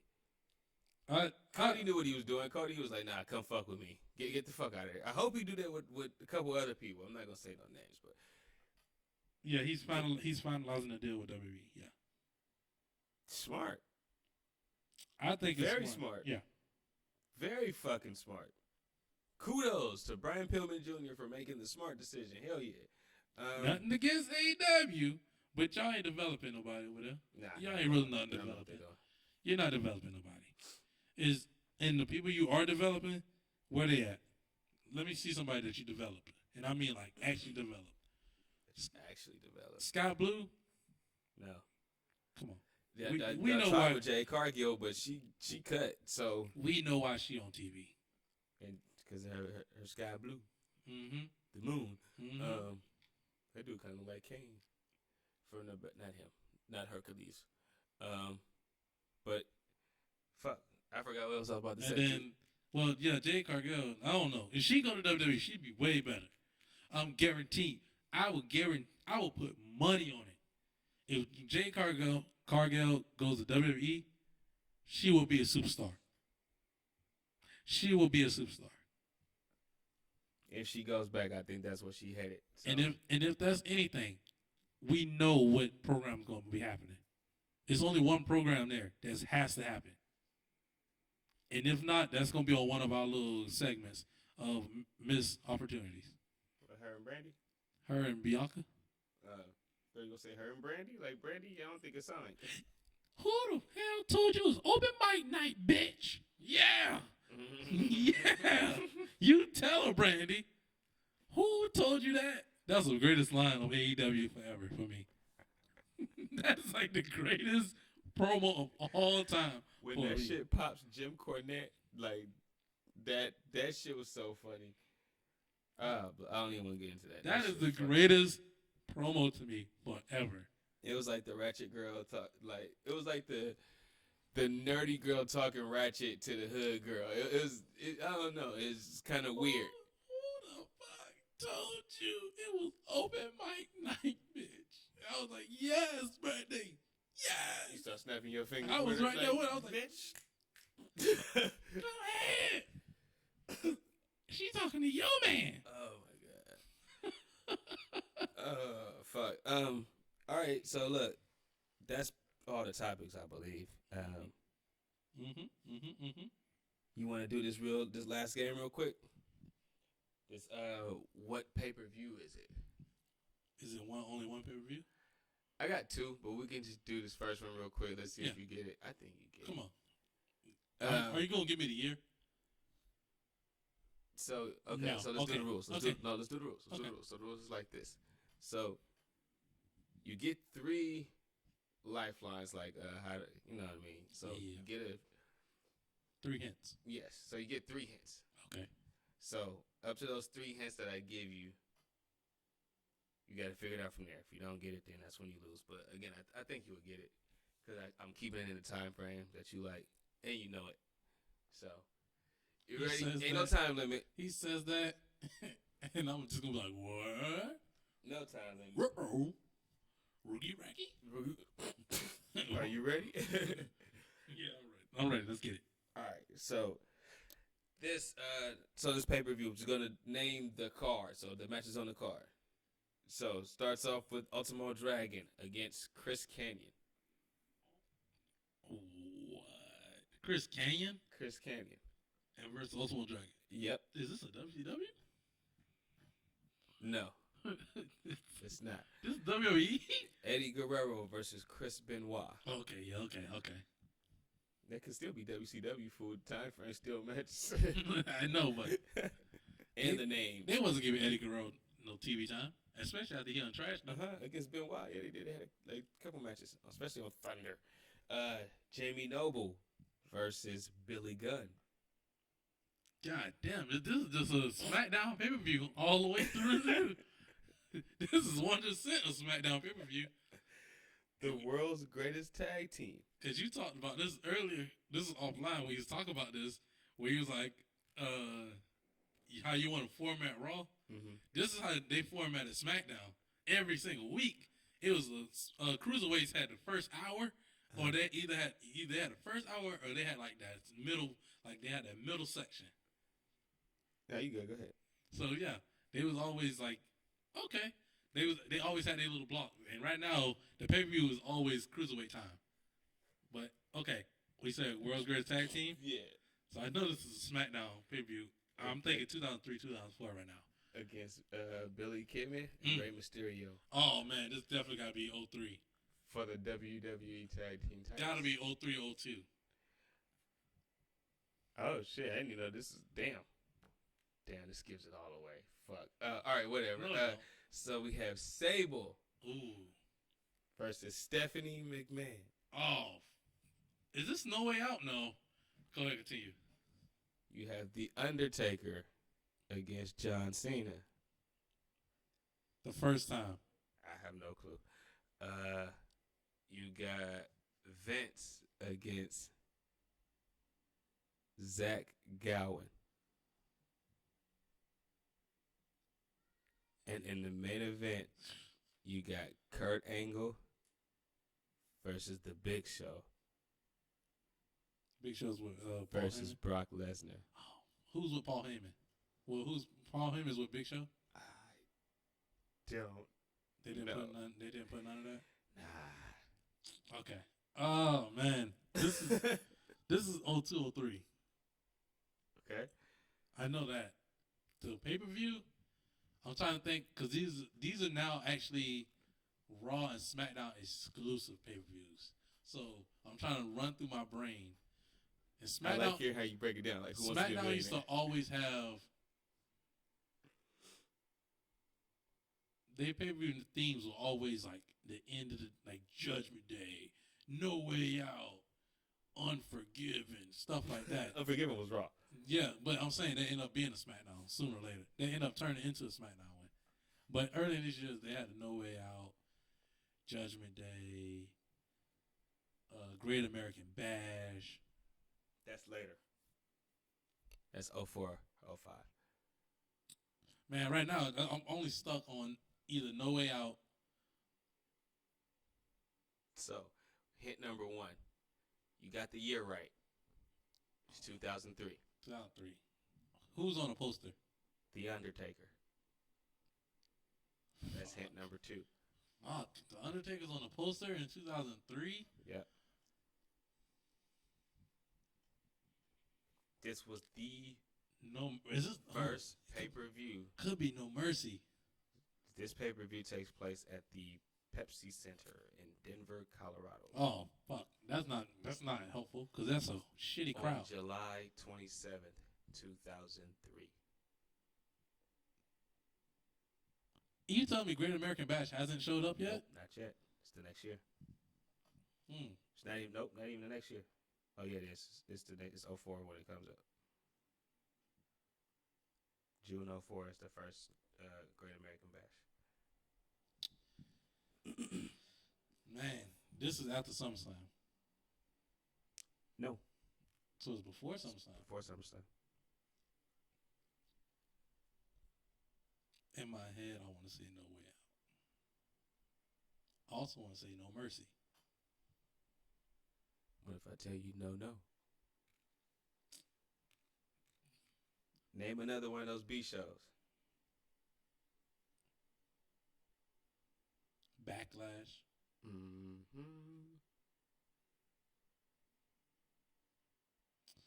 Backlash.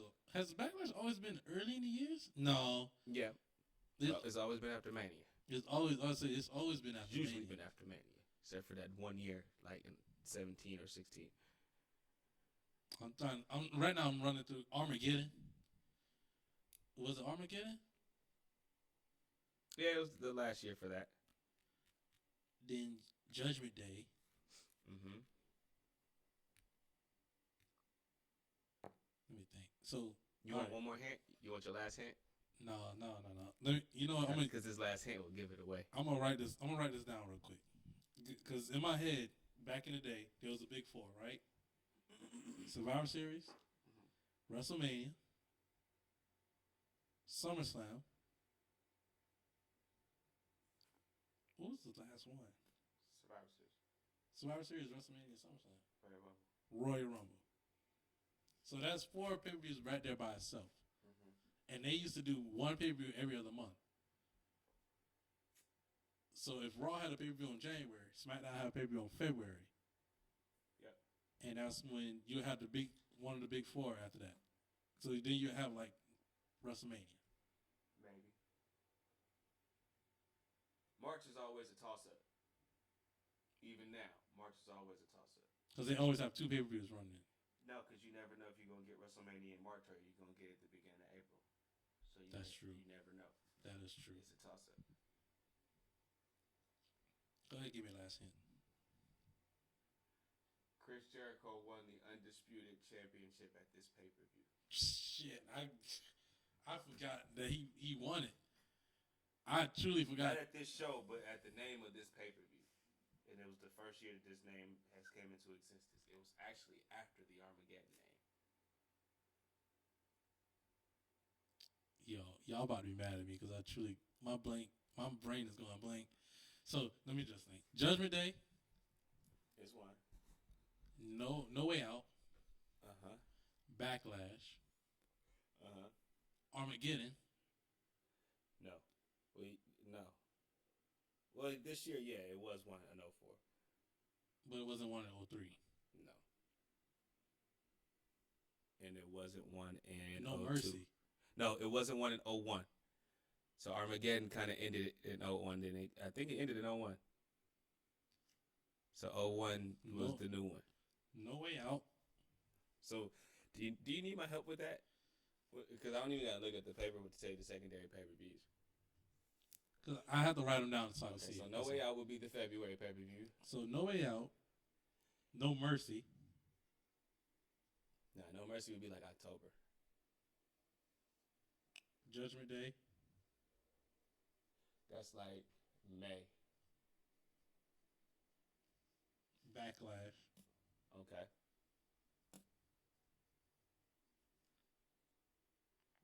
What about your May pay-per-view? Bad Blood. Bad Blood. That's the ones that they be having. Fucking Bad Blood. I thought that was always a Raw one. It ended up becoming a Raw one. It was a Raw one. I'm only naming the SmackDowns right now. Okay. Because if I name the Raw ones, that's gonna fuck me up. No, it's not. It's helping you know the next pay-per-view was after Bad Blood. Because this pay-per-view that we're talking about is after Bad Blood. You said Unforgiven wasn't there yet. Mm-mm. What was Unforgiven October? Yeah, Unforgiven was September. And this is in July? Mm-hmm. Unforgiven September, No Mercy October. What's in August? SummerSlam? SummerSlam. And Survivor Series, and then Armageddon in 2003. So we're missing one pay-per-view. One pay-per-view? I feel like it's I'm not going to give up. I'm not going to give up. I'm not going to give up. I'm not giving I up. wanted you to throw me one, so shit, you might need to give up. Because in my head, I'm thinking Insertion, but that Insurrection? Yeah, that was in like 1 year, 2 years. That was 03 or 02? 02. Taboo Tuesday. Mm-mm. That'd be 05, 06. Yep. Y'all about to be so mad at me. Because I feel like it's right there. I feel like we've talked about it. We never have, really. Vengeance Day. There you go. There it is. Not Vengeance Day, but Vengeance. Vengeance. Yes. Yes. There it is. 2003 Vengeance. There you go. There it is. I was like, yo, there's one. Because you know what actually came to mind? What? NXT. Because NXT have been running all the old school pay-per-view names. Yeah. They just did Great American Bash. And they about to do a No Mercy. They about to do No Mercy. And before that, they did Vengeance Day. Oh, did they? Oh, it's called Vengeance Day? I remember them having the NXT Vengeance, I think. Yeah, but that was the pay-per-view. 2003 Vengeance. Yeah, they had Vengeance Day. Oh, okay. Well, close enough. Shit. In when you said February. Vintage Day, I'm like, there he is. There it is. In my head, I kept thinking about the V. The red V. I was about to do that, too. I was about to throw up the V like that. All I had in my like, head. I don't want to give up. That's truly all in my head was like the red V. What did the red V stand for? The red V with the circle is Vengeance. And I was like, yo, what the fuck does that V supposed to mean? In my head, I swear to you, all I kept thinking was red V, Vader. Red V, Vader. You're talking about Vader. It's not Vader. No. So think about another word that has to do with SmackDown in 03. And all their pay-per-views were all sounded just like that. Yeah. Like, I'm getting vengeance. There's no mercy for you. There's no way out for you. This is your judgment day. You're Armageddon. This is your Armageddon. Vengeance. Because majority of this is Unforgiven. This is why I had to ask about the poster. One, I'm a visual guy. That's one thing. Two, 03, when you said Undertaker, I was like, fuck me. Undertaker was on every poster. No, he wasn't. He I just went through these posters. He wasn't. It felt like he was. Nope. Kane on Unforgiven. Brock Lesnar on No Mercy. Triple H on... No, not Triple H. Sable on SummerSlam. Oh, yeah. There's always a woman on Then you had Taker on the Vengeance poster. Then you had Triple H and Goldberg on Bad Blood. Raw. That's a Raw one. Yeah, so I was just going back. I was like, nah, he wasn't on none of them. Insurrection had Triple H, Flair, Trish, Booker T, Jarrett. That's a Raw pay-per-view. Hella motherfuckers. And then Judgment Day, Booker T. Like, it was no Taker. That's why I was like, fuck. It didn't. Honestly, Taker ends up being on a fuck ton. Like, either 2004 or 05. It was like he was on literally every fucking poster. Because he was back as the dead man. So he was on every fucking poster. Just when he was the biker dude with the bandana. With the punch, like. 03? Yeah. Yeah, that's what I say. This is, when you said Undertaker versus John Cena, I was like, okay, this must be the first time he faced John Cena. When John Cena had pants. This is after John Cena. He had the long pants on. He shook John Cena's hand out of respect. And John Cena was like, this is when he does a promo when he's in the graveyard and he pisses on the grave site. Mm-hmm. I remember all this. Because one also... I didn't. I was reading the card like... It took me back because in WWE 2K23, you have to play all the matches that John Cena loses. Mm-hmm. And that match is in there. And I remember watching that as a kid, too, because I was like, John Cena. Like, in my head, I'm like, damn, John Cena literally just got there. And this man shook his hand. He showed him respect. Nah, he been there for like 2 years.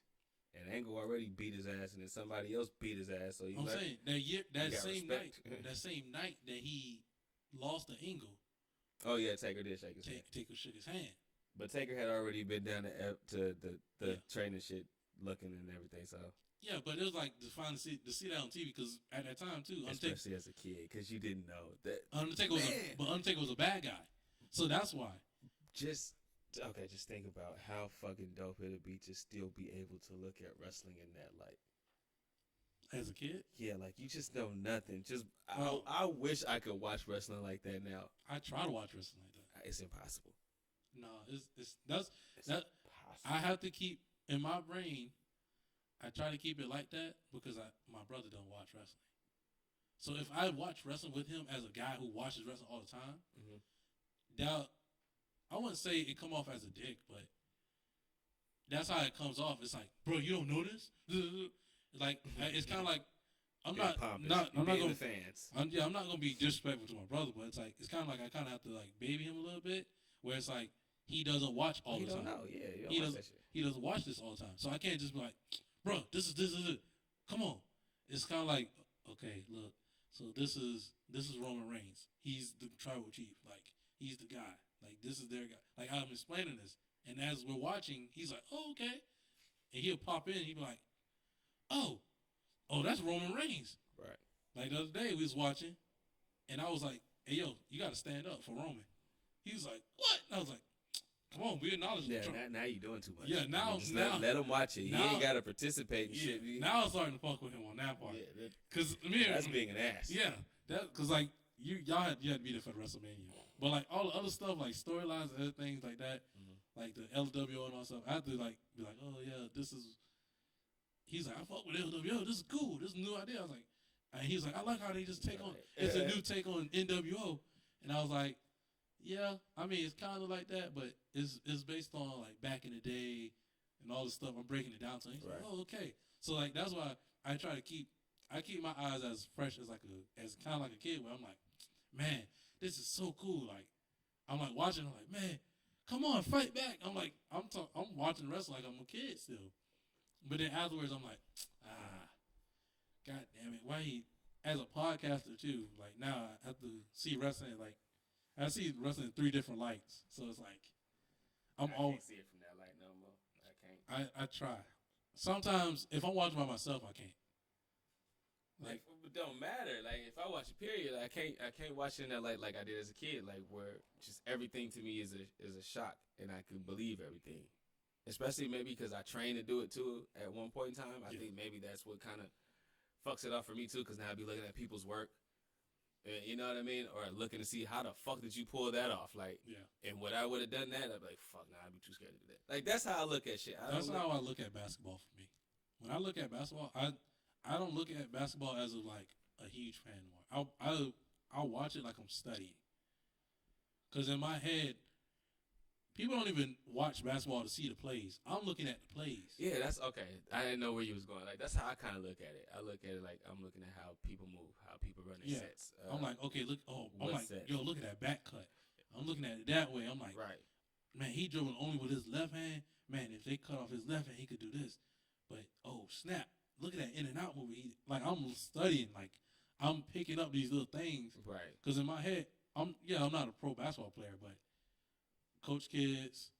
I still play basketball to this day. Like, and trying to teach them that shit is just like, yo, you have to know what the fuck you talking about. Yeah. And it's hard to look at basketball in the same light. Sometimes I do look at it as a fan if I really want us to win, but then I be dissecting shit too. Like, all right, they playing that fucking drop coverage again. Yeah. I eat that drop coverage up. Come on, Steph, where you at? Hey, come on, go Bear dropping. Being into like the Bay Area, I watch the Warrior games. Mm-hmm. Like even before that, Warriors have always played great basketball to me. So it's like I watch the Warriors games. I'm like, okay, they're doing great basketball. I love basketball. They have great flow of basketball. I'm a Miami Heat fan. I love watching Miami Heat because the way they play is my style of play. But it's like defensive style. Like man, it's just fucking gritty as shit. Now when I watch, I think one of my bros in Florida, he'd be like, "Man, you're a Warriors fan." I'm like, well, first of all, I'm over here in the Bay. The Warriors game always gonna be on TV, no matter what. Yep, every other day. That's one thing. 2, they play great basketball. So I can only compliment them for having great basketball. I'm not gonna compliment the Houston Rockets because they play bullshit basketball. No, yeah, period. So it's like I'm not gonna compliment them. The Orlando Magic. And I'm not about to watch their games. People call me crazy. This is something crazy now. I was a Kings fan for the longest. I was like Kings during the losing time. During the losing time. Damn, you and my little cousin. I said it before, but y'all get along perfect. I've been sitting there like, even I got a hoodie that I've been wearing for the Kings for like the longest time. It looks so beat up and rough, but I've been gold. I've been wearing from that the 05 era Kings. I've been holding that down. I'm a Miami Heat fan all the way through and through, but I was like, man, this is my team. But on the West Coast, my West Coast team is gonna be the Kings. That's my West Coast team. That's my secondary favorite team, because I'm like, man, I could see something in that team. I kept saying, I was like, man, all they need is a good coach. And they got Mike Brown. I want to say last year, I was like, bro, let's go. Because I knew how good Mike Brown was. Mike Brown is only good with young teams. So when he got to handle the Kings, I was like, bro, this is it. So, yeah. I knew what we was giving them. I was like, man. We gave him our best coach. Yeah. Like, I already knew what the fuck we was giving him. But everyone knows, Mike Brown is only good with young coaches, with young teams. Oh, nah, he was good with that veteran Warrior team. Yeah, because he was the coach. It wasn't Steve Kerr as much as it was Mike Brown, and that showed last year. They had a lot of freedom. They always had freedom. No, that's why they had a lot of freedom with Steve Kerr, but Mike Brown gave them structure. Yeah, that's why at the end of every game he would have a defensive player of the game, like, and everybody wanted to, you know what I mean, be on that list and have their name on that list. He would give certain little rewards and shit for the best defensive play, you know what I mean, the best assists, that type of shit to have them motivated and to have the structure. Compared to this year that just passed, the Warriors didn't have none of that shit. Oh yeah. And everybody want to blame the punch and shit, but it was like, nah, the coaching was off. Like, just everything was off, and you could tell with Mike Brown. The coaching, team chemistry, all that it was a whole entire mess. Mike Brown, I always said Mike Brown was the backbone of that, but I always looked at Mike Brown's resume of how do you think LeBron James got so good? He wasn't just the best. He wasn't just the best player all the time. Nah, and I used to give LeBron more credit for his coaches, but then once we got Mike Brown, and I started seeing the difference in how Steve Kerr was coaching when he had, I was about to call him Mo Cheeks, Alvin Gentry as his assistant, and then when he got Mike Brown, I seen the differences. Because I'm a X's and O's type of guy, so I seen the differences. I was like, okay, it's a big defensive difference here. Yeah. With Mike Brown's here compared Mike to Brown brings defense, but he communicates better. Right. He has a better communicate. He connect with the younger crowd a little bit better because it's like he knows how to motivate them to be a better player. Steve Kerr, he's just like, you guys go out there and y'all do what y'all do. When things start getting rough, I'll start coaching. I'll call some plays. Right. I'll call some plays. But it's like Mike Brown's like, here, this is the goal for the game. Let's get this. This is our goal. But what I'm saying is that I didn't see that in him. Just like the same thing with Ty Lue. And I think it was just because they coached Bron, and Bron was always expected to make it to, like, you know, the finals and shit. Yeah. So I think I never really gave them their props until they went to other teams. I think even Mike Brown went to San Antonio. I gave Mike Brown the props when he was in Cleveland because that was before LeBron had control over a team, stuff like coaching. It's 05, right? When LeBron? Well, 06. When? When Mike Brown was there. In Cleveland? Yeah. He was there all the way up till LeBron left the first time. He wasn't there his first year because Bickerstaff was there first year, but he basically was there. I'm saying he was there the playoff years. Mike Brown. He was there. LeBron left 2010. 2010. So and like 06 to 2010. He was there from 06 to 2010. Okay, there we go. And then he went to Miami. He coached the first year of Kyrie, and then he left. He was gone. And went to San Antonio. And was assistant coach in San Antonio. And that's when I kind of started seeing a little difference. But I'm like, nah, he's just on the bench. You know what I mean? He's just getting props because of. I gave him props in Cleveland because he kind of, to me, he knew how to motivate LeBron while keeping him level headed.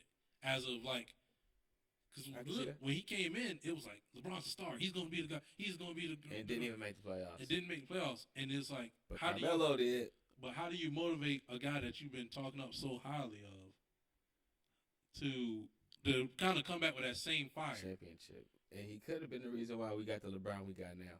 Because LeBron was hella playful at first. Yeah. And then it's like, He kind of changed around 06, 07. He locks in when he needs to lock in. Yeah. And that's when they had the blue jerseys. Everybody always shit on Mike Brown before everything in Warriors, because it was like, well, he had LeBron James. That's how I used to look at it. But it's like the same with Ty Lue. To me, when LeBron came back from Miami, it was like, oh, who the fuck was there then? Mike Brown wasn't there. No, he had the little Russian dude. Fuck, I can't even think of his name. The fucking substitute teacher is what I call him.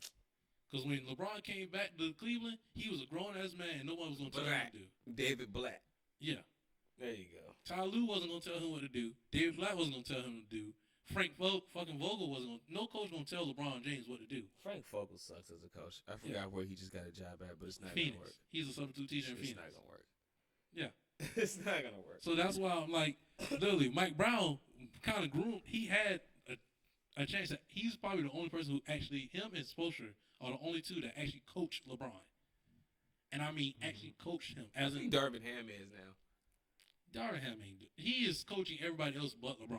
Well, man. There has been multiple times when Darvin Ham is sitting there in that huddle and LeBron snatches the clipboard from him to drop a play. That happens to everybody. I remember Iguodala did that shit to Steve Kerr. So, yeah, I mean. Yeah, but it's like LeBron James, he controls the teams now. But when he was in Cleveland, he wasn't doing that shit to Mike Brown, because Mike Brown was actually coaching him, and he wasn't going to do that shit in Miami with Pat Riley. Nah, you're not doing that shit to Pat. No. Pat Riley is the godfather. Jimmy gets away with murder. And he's the only Miami Heat player to ever get away with as much as he is. He gets away with a lot. And as a Heat fan, I'm like, Jimmy, you hold on now. You keep fucking around, you might actually get traded. But he keeps saying, I want to stay with Miami, so I'm like. If he gets traded, I hope he come here. If he gets traded. End it here. Bro, he's coming back. He's probably end up in Philly or some shit like that. Nah, he need to come here. I'll trade Wiggins for him. That's crazy. No, it's not. It's not crazy. It's not crazy. I've said I trade Wiggins for him. If we get Damian Lillard, it's over for y'all. No, it's not.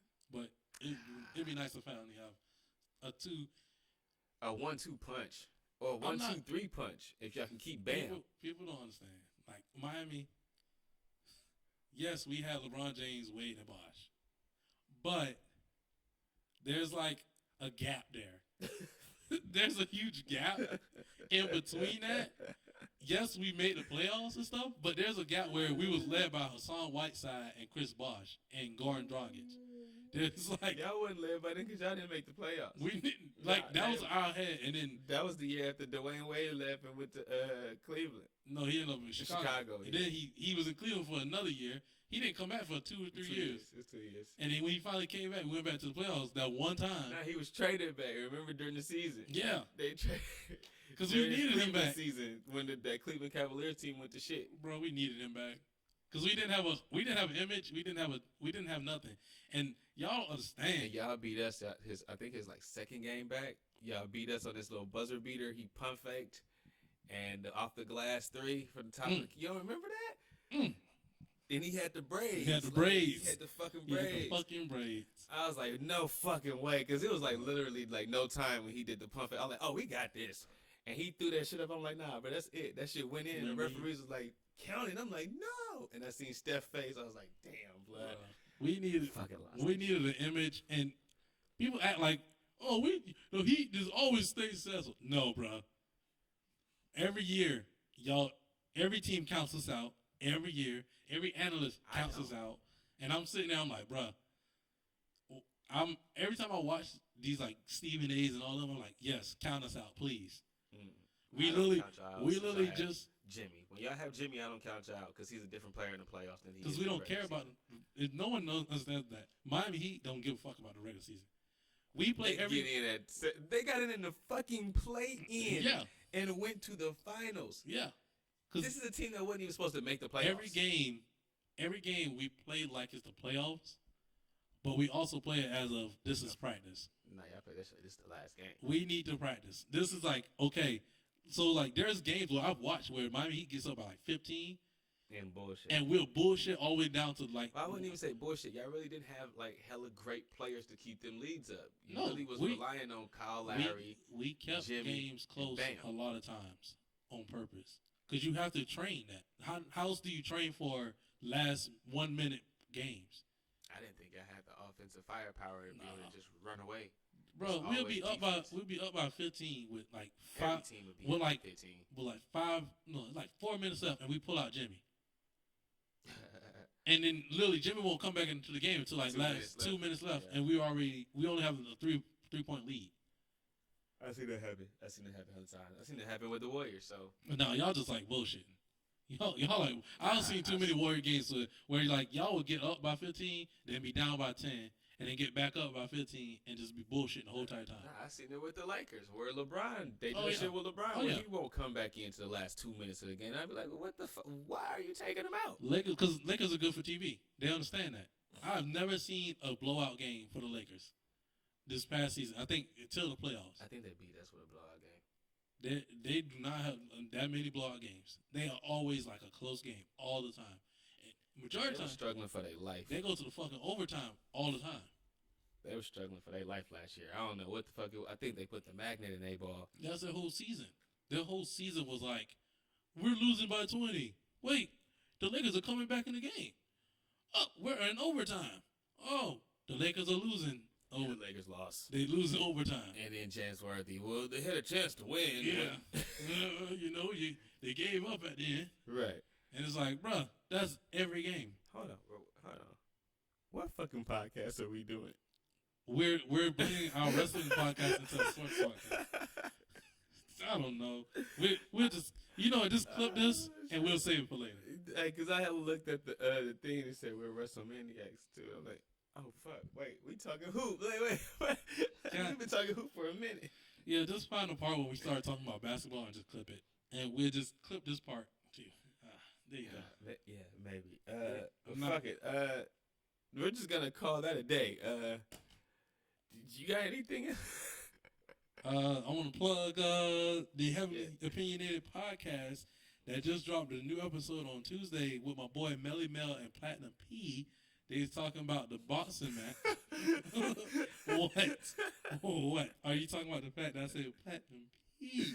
Yeah, you call me old, but then you be talking about Melly Mel and Platinum P. Cause that's our name. I just be thinking like 1985, like we disc jockeys and shit. Like, what's wrong with you, man? What are you talking about? Melly Mel and Melly Mel on the keys. Bro. Melly Mel and Platinum P. Platinum P from what's the name of that one group? Damn, I can't fucking remember. Never mind. Go ahead. Anyways, yes, I want to plug the Heavily Opinionated podcast with my boy Melly Mel and Platinum Pat. New episode just dropped, episode 18. They were talking about the Crawford versus Spence fight and a little bit on the boxing and UFC culture. So you guys go and check that out on the Heavily Opinionated podcast. Heavily Opinionated podcast. The Heavily Opinionated podcast. The Heavily Opinionated podcast. On YouTube, Instagram, USA, and TikTok. New episodes every Tuesday and Friday. Ladies and gentlemen, I'm telling you, go check out the Heavily Opinionated podcast with your boys featuring Melly Mel, Playboi Troy, DJ Rose, on the ones and twos, Platinum P, and my boy Cooley, and the gang with the Toolie. Oh, Cooley with the Toolie. Oh, that's a new school name. He young. He actually the oldest one out of all of us. Oh shit! Shout out to them. Shout out to the Heavily Opinionated Coolie podcast. High. Oh man, bro. Well, shit. I think this is probably the funniest episode, bro, because you just was on one early on. Oh yeah. I didn't forget. I'm telling you now.